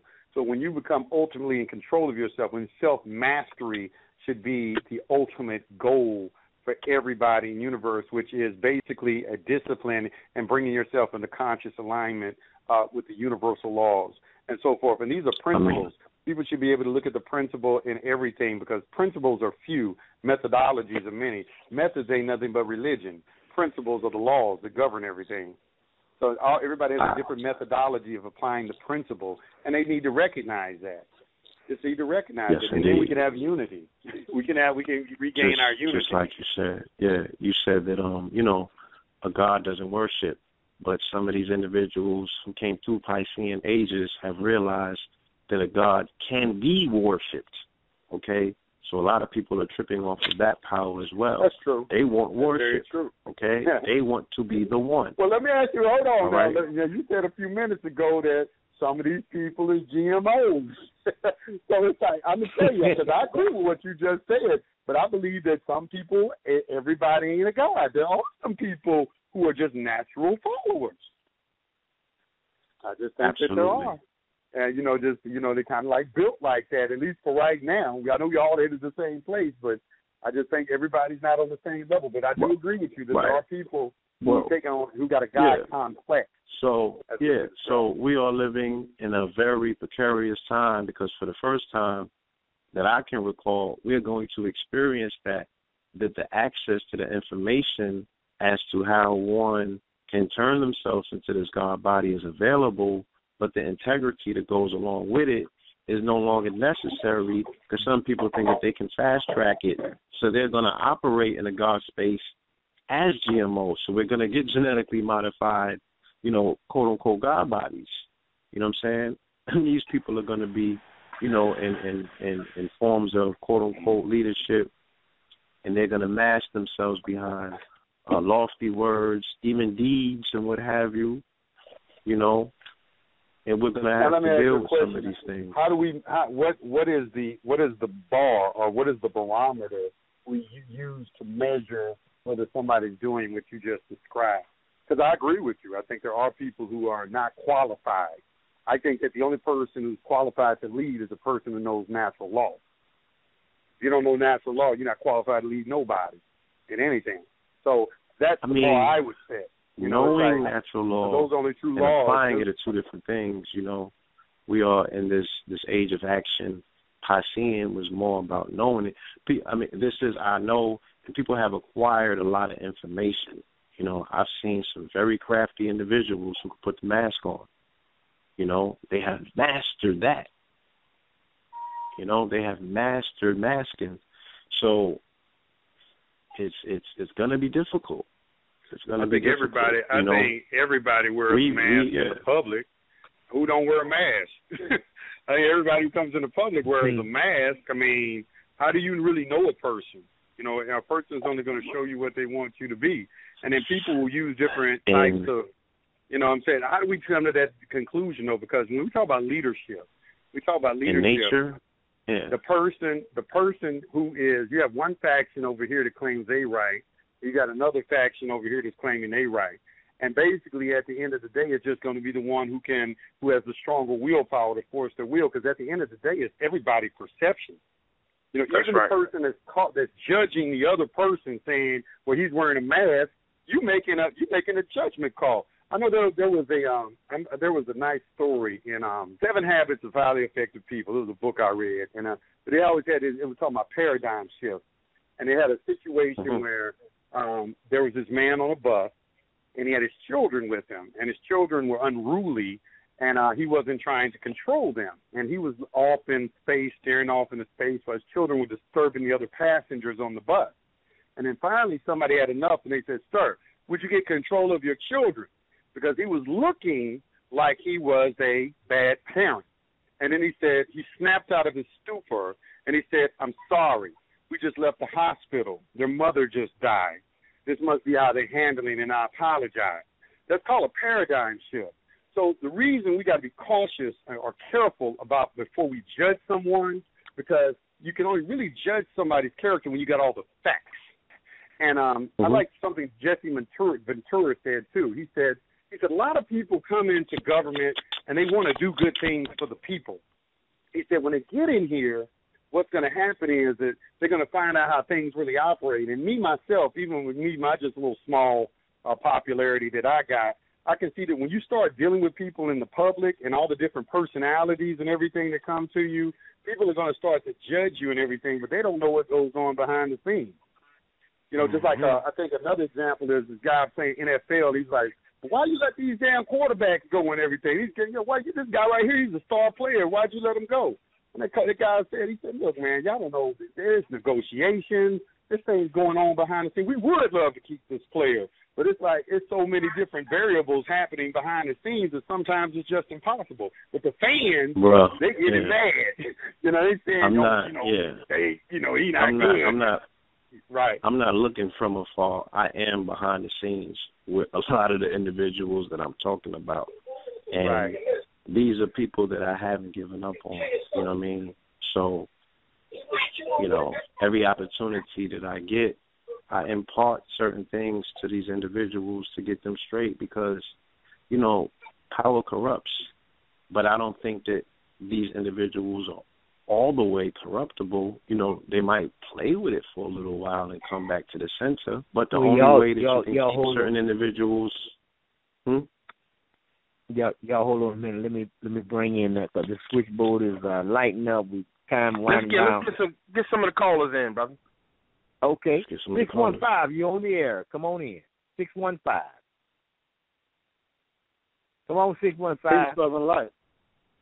Peace, love, and life. Hey, man, who you are, where you calling from? What's your comment? Let me know.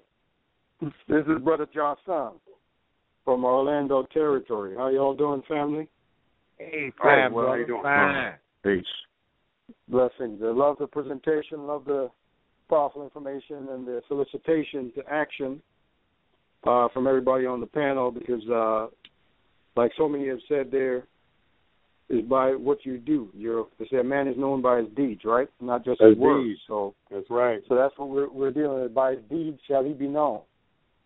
Brother Blue Pill and I go way back to Little 5 Points in Atlanta. Oh, great. And just, big up to the brother and his mother, who was another mother of my mother.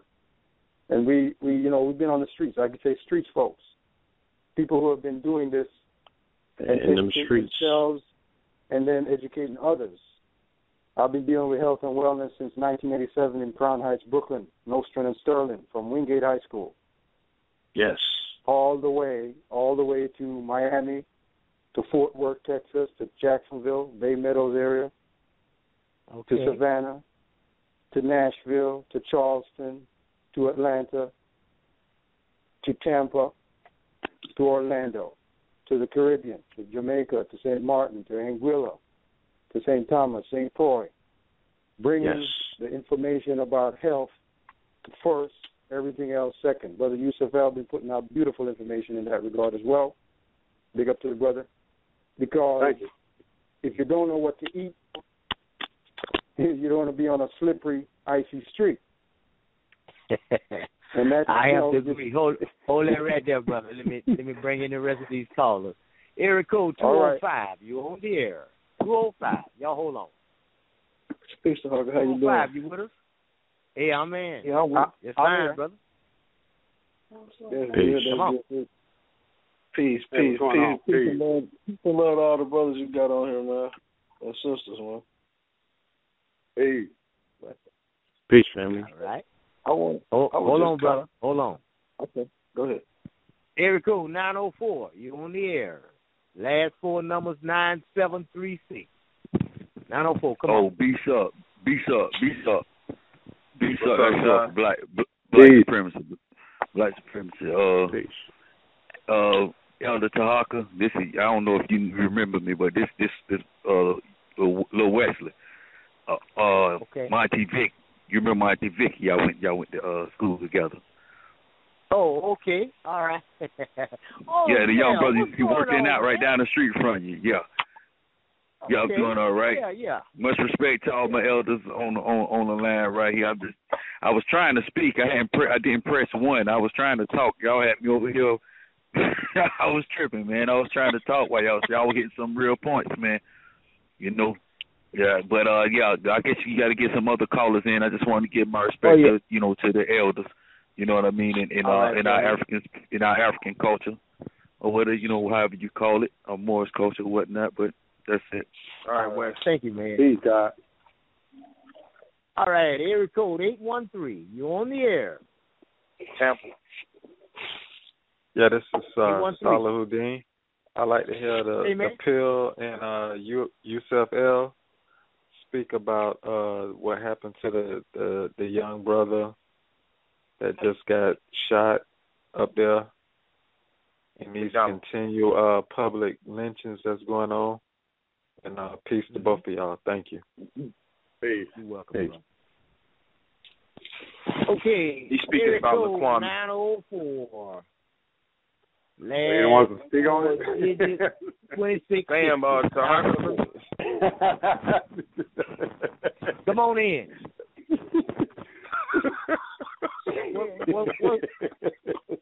What happened? Feel like it's getting hot up in this month, like a big ass closet. And I would like to throw out here too, Brother Sequel, how long we been knowing each other? Who?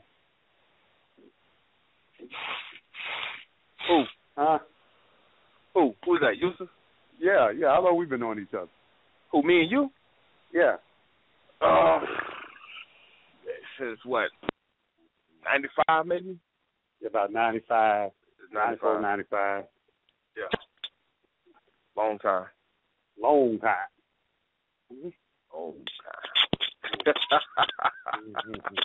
Hey, maybe we'll get into details at the summit. Area code 904, last four digits 9736. You're on the air. That's me again, Elder. Oh, okay. That's me again. I pressed it 2 times. All right, we'll leave your line open. The background noise on the download. Hey, while you bringing people in, let me. While you bringing people in, Tarhaka, the brother wanted to hear you to speak on Laquan McDonald. Laquan McDonald is the 17-year-old brother that was shot 16 times by the Chicago police last year. And they just brought this devil up on charges this week. Yeah. Yeah, I couldn't remember his name. May that brother rest in peace. Indeed. Rest in power. Well, I guess I'll speak on it first. Here's my thing about the shootings and everything that are occurring. Y'all hear me? Yeah, we hear you. Yeah, we hear you. Okay. Gotcha. First, we got to understand where we're at. When you're in a municipality, okay? When you under municipal legislation or municipal government, municipal law is the only place that you're going to find slavery, and you can read Dred Scott. The Dred Scott case. You'll see the citations that talk about that. That's where slavery resides under a form of municipal type of regulation. So police officers are not there to protect you. They're to protect property and businesses and so forth and commerce. And I think what's happening with us is a lot of times is that I think there's a double thing. I'm not in any kind of way justifying somebody gets shot down. They got to pay for that. Okay. But the thing is that we got to learn how to preventive measures and understanding before we go into certain jurisdictions, what kind of jurisdiction we're going in. You can't get mad at a lion. You get in a cage with a lion and the lion eats you, and you start lodging complaints at the lion and everything, or the snake. They put you in a pit full of vipers, and then, you mad because one of the vipers bit you and everything. Don't go into the snake pit. That's my philosophy, and that's why earlier I was talking about, when I was talking about the Moors, them putting together a trust and providing an infrastructure, an insular environment for their members, so we wouldn't have to participate in a lot of these things, and we could keep our people safe from these people, because you are dealing with a beast-like individual. Anybody who can just, and they're programmed. I don't even want to get into some of the esoteric aspects of some of these people that you're dealing with, because everybody look like human beings, ain't human beings, and all of this. You got to take all of this into consideration. Yeah, you're not dealing with people. You ever deal with these people? They don't have no reasoning. They like robots. They ain't no critical thinkers. Some of the simplest things just get by them. They just do what they're told. They don't question without questioning anything or anything like that. You got to start looking at who you're dealing with, and then we got to start, bringing our conduct in alignment with knowledge of who we're dealing with, before we engage these people. But it's a public and private thing, you know what I'm saying? You have to look at it from that aspect. From a natural law perspective, those people got to pay. There's a law of cause and effect and compensation that goes along with their conduct that they're engaging in. And the only thing that I can think of, because it seems like every week they kill somebody, and instead of them being ashamed of what they're doing, it seems like all the police agencies are in some sort of contest of who can do the most atrocious, activity next. You have to be dealing with some kind of devil that thinks like that.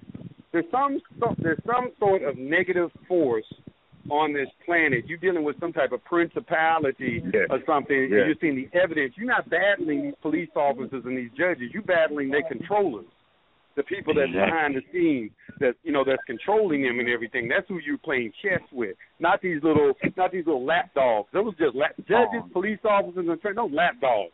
You know what I'm saying? It's the people behind the scenes and everything that you're playing chess with. And then we got to do the knowledge, and we got to understand the game, of how the game is played and everything, and stop just butting our head against the wall, picking in and protesting and all this old bullshit. You know what I'm saying? Start using our minds against these people, because the only thing that's going to defeat these people is something that doesn't change. You got to use some sort of immutable law against them. You can't use that bullshit positive law they got. Let me tell you something. The laws they got, in criminal law, it's got like a 1% success rate. Motherfucking foreclosure is 1%. Why the fuck we gonna keep using they bullshit? It's got a track record of never helping you. Why would you use it? That's insanity, is to keep doing the same thing over and over again, hoping for a different result. We gotta use something different, and we gotta stop engaging these people in their jurisdiction and bring them into ours, and we gotta find out what ours is. But on that note, bro, can I say something real quick? Yeah. Yeah, go ahead. While you said picketing and protesting, I want to add something here real quick. We could pay attention to what happened in Minneapolis too. Let's not leave that out. You know what I mean? And I'm gonna point out another thing too, that where was happening in Mizzou, and how the college students, you know what I mean, are doing things, and commerce is being affected. You get what I'm saying? In these different campuses across the nation, and all of a sudden you had the whatchamacallit, the Paris, the bombing. Let me finish, because I want to point it out. You know what I mean? In the totality to you. You get what I'm saying? Go ahead.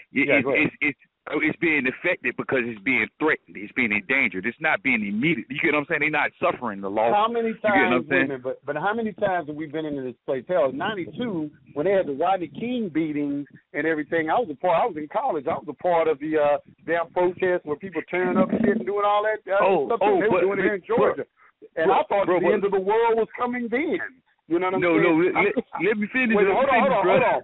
Let me finish. How many times? I wasn't done. I wasn't done before you cut me off. I'm gonna let you finish. I just was gonna say, how many times have we been in a position where it seems like we almost there, and then we don't take it over the edge? 6 months later, everything is back to normal. That's all I was about to say. That's all I was saying. Go ahead. Let me get to it. This is what I'm saying. I'm not opposed to protesting, but I'm not totally condoning protesting because I'm more proactive and like prevention. What you were just saying, you get what I'm saying? Right. I still believe in the field order number 15. You get what I'm saying? I'm hashtag segregation. You know what I mean? All day. You get what I'm saying? Because that's pretty much you got to force your people to spend the money with ourselves, to empower ourselves, educate ourselves. You know what I mean? Eat right within ourselves. You know what I mean? Heal ourselves. You get what I'm saying? Instead of going looking at somebody talking about do this for me. That's subservient in mentality and in spirit. You get what I'm saying? So I ain't with that at all. You get what I'm saying? Right. But my thing is of us having our antennas up, catching these vibes and seeing what's going on, knowing like you just said, it's a bigger picture. You know what I'm saying? It's a higher power, you know what I mean, behind, you know, what or lower power, however you deal with vibration, you get what I'm saying? But it's bigger. It's not what's seen right in your face. You can't take it off face value, you get what I'm saying, and react to it immediately, like everybody with the rush to Ferguson. They're trying to create an area for you that if you read the Art of War, Sun Tzu, you never go uphill to your opponent. You get what I'm saying? You'll never go at their will. You get what I'm saying? So you revert and procreate. Huh? That's what you can ask Custer about that. Oh yeah, General Custer, yes sir. That's fun. Like we had a good illustration of a night battle where they put a torch with a letter on a tree, and when the other army came to read what was on the tree and everything, they killed them all and everything. They ambush. Brought them all to one point, and when they got to that one point, they attacked them. Yeah, the Art of War is a very, very interesting book. That was one thing I always remember about the Art of War: how to get people, how to position your enemy for attack. Boy, you got to keep. I got it. I got it on audio book now. I put it on my phone and I listen to it over and over and over again. And I always get something. You know what I mean? It's always, every time I elevate in the knowledge, I always could go back to it and get something new from it. You get what I'm saying? But we got the, you know, that's Hannibal. That's Hannibal in it. You see Hannibal in it all day. You know what I mean? But we got to, as a people, man, we got to form our own sense of commerce. You know what I mean? Just like you right there in that city, man. We right there at the breaker field order number 15, man, along the St. Johns River. You know what I mean? We need to put that on the table. At the same time, we creating our own, you know, exchange with each other. You know what I'm saying? That's the only thing I see before we, you know what I mean, try to go out to, you know, these other cities. You know what I mean? Jumping in this fight. In different regions in this nation, man, we need to gather our people and immediately, right now, man. If you ain't armed up, well, you need to get armed up right now. We need to have a plan, you know what I mean, right now amongst our people, man, because this shit ain't getting no better, man. This shit ain't getting no better at all, man. I have to agree with you 100%, brother. We're down to the last 21 minutes, and part of the last part of the broadcast about the birth certificate. I'm going to throw a few cards on the table. I know we won't be able to get into all of that, and we still got the switchboard lighting up. And what I have is the letter of rejection of the Social Security Trust benefits. We have the letter of state benefits rejection of birth trust, and fax letter of federal state Social Security benefits rejection, declaration of debt in the water of commerce, and the individual certificates of interest. And that'll be we'll get into that later on. But now let's finish with what we were doing here. I'm gonna open up the rest of these lines here at area code 813.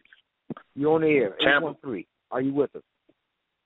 Yeah, that's me. I had asked a question earlier before about the brother that had got shot down up there. That was me before.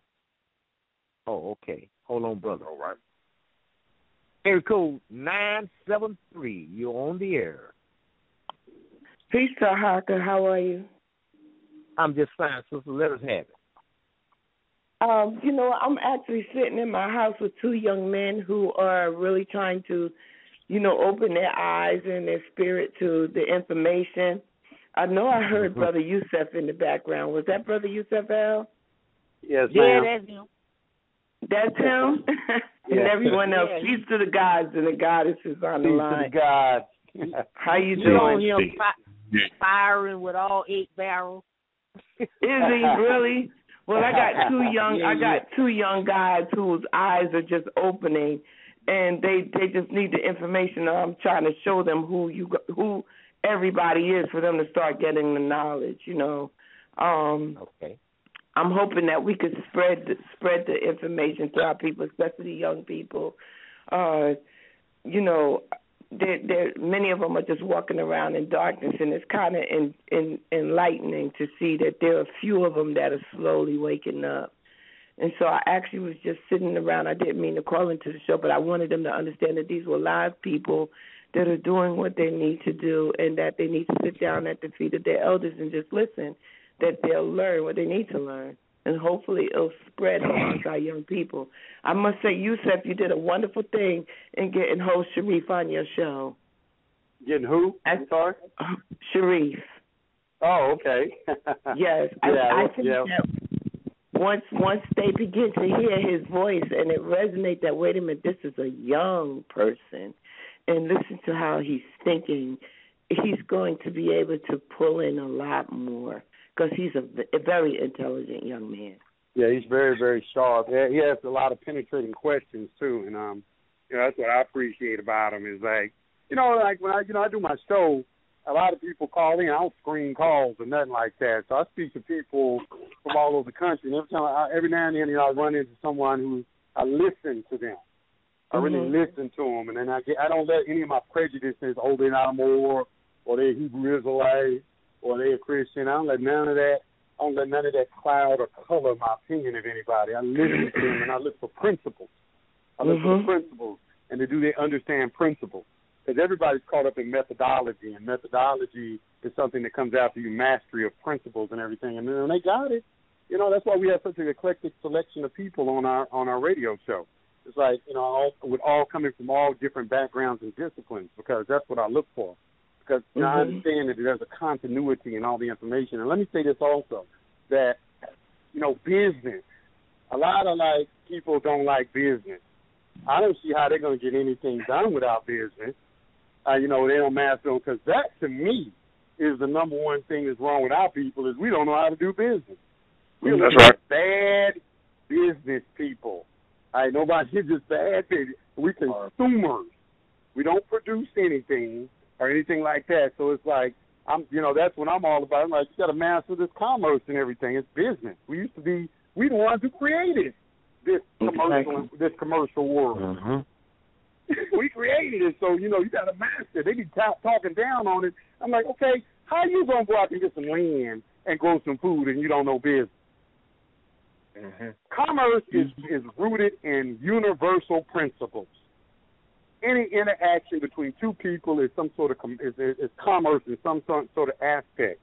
So that's another thing we got to get to. We got to stop eschewing our duty to understand how to engage commerce and how to trade with other races of people and everything. We got to know this, But we don't, it seems like that is a big problem to me. We don't know business.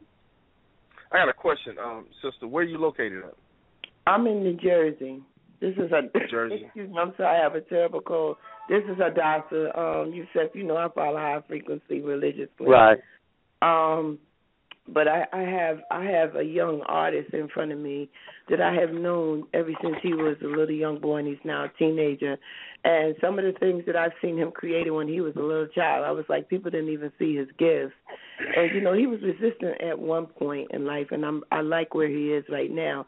And I'm trying to tell him, I said, no matter what you do, you own your name, and you own everything that you produce, and you create from your own energy, because this kid is powerful. This young man, excuse me, you're not a kid. This young man, this God is powerful. When he put his mind to canvas, to paper, or whatever, when he's done, you have to walk away mesmerized.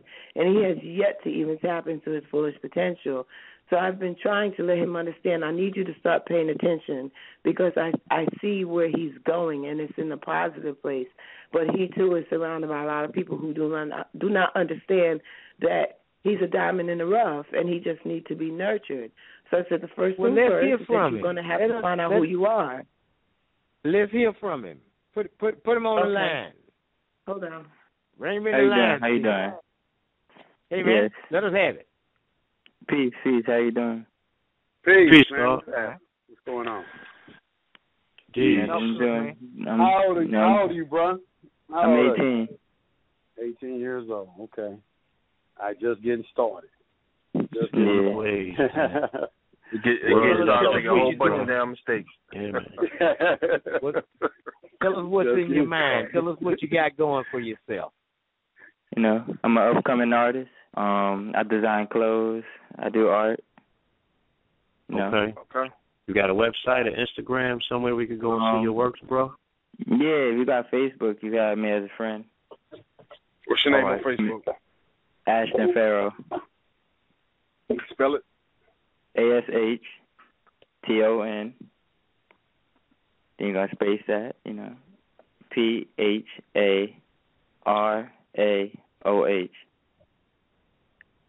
Got you. Pharaoh. Ashton Pharaoh. Okay. Yeah, but I'm still learning, you know. It was good. You got any clothing? Anything started yet? Yeah, I'm about to start this clothing line, you know. Gonna be supporting my people through the clothes and art. Well, I got a clothing company and I'm an artist, so I'm gonna reach out to you, see if I can give you some, you know, some advice. Definitely. Put you on the fast track. All right.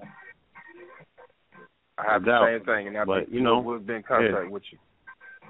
Just stick with it. It's your passion. You know what I'm saying? Art is a universal language, and you know, fashion is what speaks to this generation. So you're in the right place. You just, you know, continue to acquire this information and these gems to expand your mind. So, you know, the tapestry could be that much more colorful. But we appreciate you.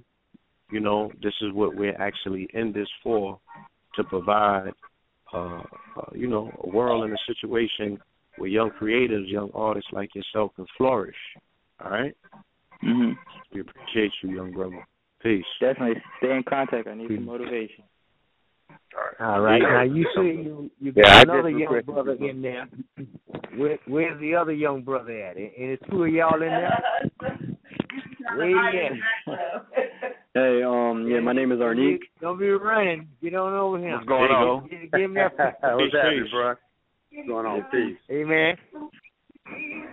Yeah, my name is Arnique. From the Bronx, New York. 24 years old. I'm also a designer. Are y'all gonna be working together? Yeah, we're gonna be working together. Ain't nothing like a team, man. Yeah. There you go. Let me ask you a question, young bro. When you talk about, you know, designing, what is your is there an influence on your design, or, you know, how do y'all come about with these, you know, these styles and everything that come, you know, because some of the stuff the young cats do, you know, as far as, you know, I even with the sagging, I can see the style in it. Sometimes it's offensive, but sometimes I can see when it's done with class. It can be done in a stylish type way and everything. What is it that, you know, how do y'all, and, you know, what moves y'all to how y'all design clothes and all of that? Well, we're motivated. We try to be different from everyone else. So from where I'm from, the Bronx, New York, anything that I've seen growing up is what I'm going to put into my designs. So, like, I got something called bando. You know, an abandoned home. You usually see a lot of those when you're walking down the streets in what you call ghettos, poverty. Right. So, Ashton, he also, Right. Oh yeah, we also like into like this rebel movement, like real educated brothers expressing love and peace. Right. Yeah, so that's what we. Okay, well, is this like what are you doing? You doing jeans, shirts, or everything? I'm actually doing like a jogger, sweatpants, hoodies, crew necks, ski mask, accessories, until I can afford to be able to actually design like jeans and I got cut it. and sew. I remember up in New York, you know, they used to have like the FUBU shirts and Carl Kanai and all that. All them cats started out just doing T-shirts and patches back in the day. and they grew into, a conglomerate. So you can do the same thing, bro. Hey, plug yourself real quick, man. Where you, if it's the same thing as your brother, don't give yourself a plug, man. How the people gonna get in contact with you? What you got? You can check me out on Instagram. It's foreign NY _NY_.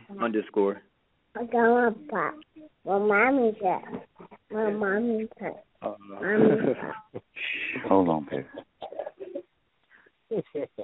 She put it in for you, boy. That's hard. Okay. Well, brother, we certainly appreciate you calling in. And if you're trying to get in contact with me or anything, it's foreign _NY_ on Instagram. Okay, is that the only way? Facebook, Arnique Durant, right? Spell that. Arnique is ARNEEK. You'll spot me. There's only 2 profiles with that name. My father's and mine. Okay. All right. Well, thank you so much for calling in, young man. Y'all stay with that sister, man. She got y'all on the right path. Mm-hmm. Hey, listen, and you want to hear something funny? And I'm trying to get my own to understand. We do not have time to be public anymore. We are going private, but that does not mean that we are not going to make any money because they have too much. Yusef, you know where I'm going, right? Right. I am encouraged because one of them I knew personally, and I knew he was talented when he was in grammar school, and I was like, he's in a school right now. I really want to call him out, but I won't because I'm still on the plantation's rolls at this point. But he's in a school that's supposed to be one that developed the artistic talents, and these people are not promoting him. They're not encouraging him, and I want him to understand you got something that the world needs to see. So it's time to sit down and do your homework, your real study, and learn how to conduct your affairs. And they're at the right age to start doing it because the street's trying to take all the rest of them. And we're not going to let that happen. No, we're on the front lines over here, baby. We're working on it. Brother Yusef, do me a favor, Brother Yusef. And Tarhaka, no offense to all my elders because I sit at your feet as well. That's why we're on your show. But Yusef, I want you to just give them a brief synopsis of what you went through and why you do what you do. Well, I went to jail, and and going to jail, that showed me a lot of I had time, I guess I should say. I had time to really read and study and analyze and look at things, and it was an ordeal for me. I lost my children. Lost my family, and this is all, and I'm not blaming anybody. This is based off of decisions that I made. But, in doing that and going through all of that, I started studying law, and I began to understand that law is a science and how it's wide application in so many different aspects of our life. And I went through I've been to court many, many different times. I've tested just about everybody's theory on how to get cases thrown over in court. And I've come to the conclusion that there's not any one way to do it. There are principles behind everything, and it really is heavily contingent upon a person's spirit, how spiritually grounded they are. And, and that is what really carried me forward. And what I went through is that I had to get real spiritually grounded. I had to understand that the spirit is a science. And once we start approaching everything from that aspect, we'll begin to get a lot of different remedies and not have this victim mentality. That is the thing that I think in the black leadership that we have a problem is that they are teaching everybody that something outside of themselves can control them, whereas that's not how the universe operates. The universe operates from inside out. So anybody who's kind of proselytizing that message that, we victims, or, look what they're doing to us, it's kind of like, in my opinion, the devil, because they're not really making people understand their power and their responsibility in what is happening to them. And that's what I began to see in everything that I went through and studying law for a long period. I've been doing this about 10 years, just this right here. I didn't see all the different little phases, the information went through all the little different type of labels people are coming up with, all the different processes. that people are coming up with and everything. You know, I've seen all of them and everything, and they come down to a couple of things. You're giving notice. You're making a decision of how you're going to live either in the public or the private. The double-minded man can hope to receive nothing from the law, okay? The double-minded man can hope to receive nothing from the law. You have to make a decision, and that's on the nature level and on the man-made level. On the nature level, nature will not come to assist you till you make a decision, as well as on the positive law level. So it's about people making decisions in their lives of what their life wants to be, and it'll start to manifest for them. But, you know, I went through, you know, like 31 months of battling, got a lot of courtroom experience, you know, as far as, you know, asking questions. Like somebody called in there earlier and they say, you know, you got to answer a question with a question. I pretty much got that mastered. You know, just a lot of different things, dealing with bonds, what works, what doesn't work, getting arrested, going through all of that. So, you know, so my thing that I saw and my message personally that I have, what I saw when I was going through all that is that they got a scheme. It's a scheme. I'm really ashamed of my people for not seeing the scheme because they're doing the exact same thing to everybody in every state, federal and state. It ain't nothing no different. They're doing the exact same thing. It's really it's really some simple-minded ass shit. We really should be ashamed allowing this old simple-minded shit to dominate us like this. But it's but the thing is they're doing the same thing in every state. The attorneys are guiding people into dishonor, into jail, and they're filling up their coffers of slaves to get some slave labor and stealing all their property. That's all it is. It's a front for a slave operation. That's all it is. It ain't no semblance of law or justice or anything like that. So only way that I saw to stop it, because one individual's not going to stop it because they'll snatch you up and kidnap you and hide you somewhere and put some fake charges on you. And everybody on the street is going to believe the shit. Everybody. The people who be talking about their ass, they be the main ones believe it. Look at what they did with having use of veil and everything. And they be the main motherfucker that was just saying, you know, excuse my language. They would be the main one that was just talking about the man. And then when the man comes and gets you, they believe in the man. You know what I'm saying? It's like, and when you get behind those walls, you see how they did. Like, it was getting Dr. Malachi's New York. All these dudes was bad-mouthing him. I was like, now, he may or may not have done something. But to say, well, he pled guilty, I'm like, you don't know how the feds go. Your ass don't plead guilty. You know what I'm saying? You know, it's like, you don't know how this operates. You owe some other type time. So it's like cats that ain't been through nothing, ain't experienced the shit, running their mouth talking about things. And that's what I be coming to alleviate. It's like, I've been a hustler. I've been on the streets. You can't tell me nothing about these streets. I've been in these streets over 25 years. Done all kinds of things, you know what I'm saying? So it's like, you know, and been through the legal system and the justice system with this information. So my message that I try to carry to my people is a realness. Don't sell them no damn dreams. Make them understand that you are responsible for learning things for yourself. Can't nobody else represent you. You got to represent yourself, all right?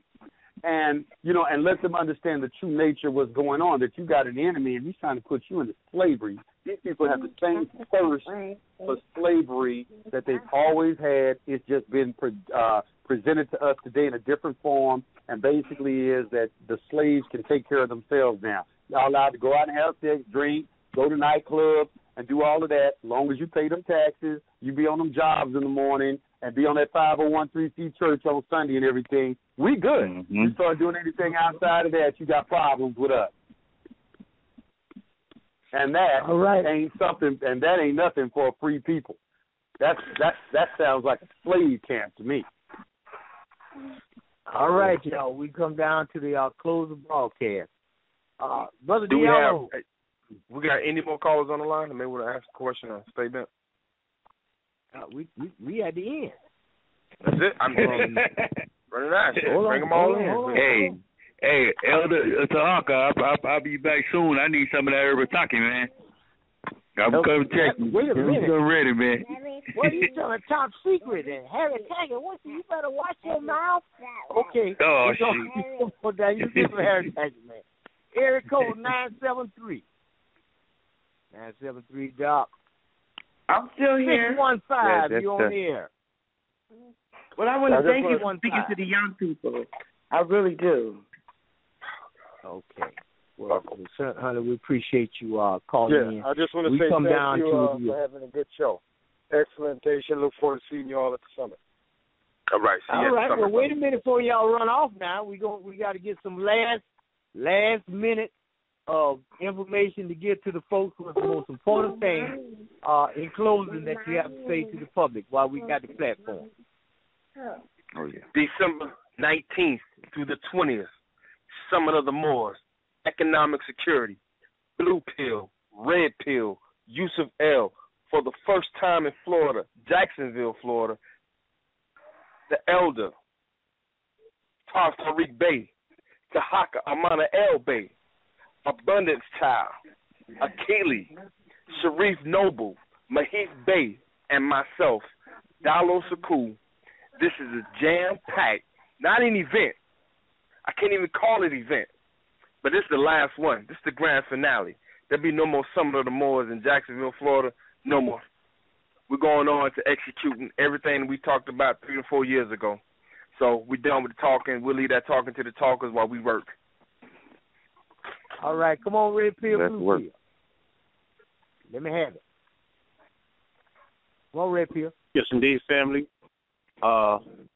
Again, this is Brother Red Pill representing Know the Ledge Radio. You can check us out Tuesdays and Fridays, 9 p.m. to midnight, all right? We got over 500-something shows in the archives, so you just got to Google it. Check us out on YouTube as well. We will be in the building bringing a much-needed conversation to the table as well as a demonstration. Shout out to all of the participants on tonight's call. I, dropped in kind of late, but I'm walking away with a wealth of information. We salute you all. Everyone's needed for this work ahead of us. And I look forward to working with you all as well. Peace. Peace. Peace, my brother. Peace. Come on, Yusuf. Let me have it. This is Brother Yusuf L. I'm here representing High Frequency Radio. You can catch us Sunday through Friday. Well, me, we on every day. But I'm on every day, 8 a.m. in the morning to 11 a.m. Sunday through Friday. We have a huge archive as well. We have about 900 shows in the archive. And we have probably another 500 on my website. Y'all can go to my website at highfrequencyradionetwork.com and go into the webinar section. I have a link for the Dropbox. It's free webinar, free all my past shows and everything in there. It's probably about 300 or 400 shows in there as well. I was taking them down off Blog Talk. But y'all check us out at Blog Talk. Check out our website. A lot of free information on my website. I have a PDF section on my website. I have a chat room and so forth. It's a good place to go where you can get a wealth of information. Doesn't cost you anything. You go right over there to PDF section. Everything you need to know, all the things that I'm talking about, I put it up on the website and make it available, just for public dissemination. So you can go over there and just check it out. HighFrequencyRadioNetwork.com. Peace to the gods. Also, we're going to do these shows. Real quick, we're going to do these shows Monday and Wednesday up to the time of the summit. Go ahead, Taka. Sorry. Okay, that's exactly what I was going to say. I appreciate it. Every Monday and every Wednesday night, 7 p.m. Eastern Standard Time, we were doing this all the way down to the summit. Y'all excuse me, I'm going to get over here on the piano. I've been your host, Tarhaka Amaana El Bey, and until next time, good night.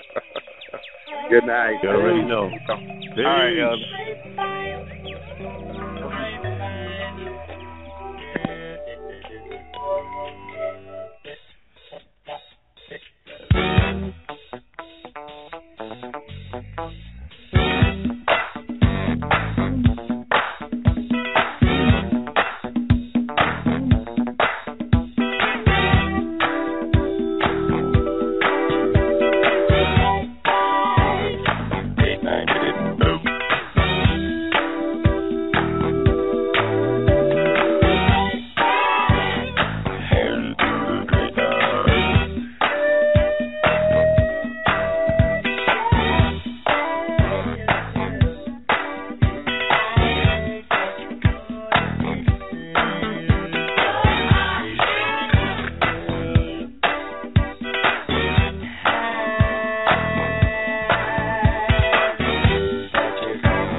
It's time.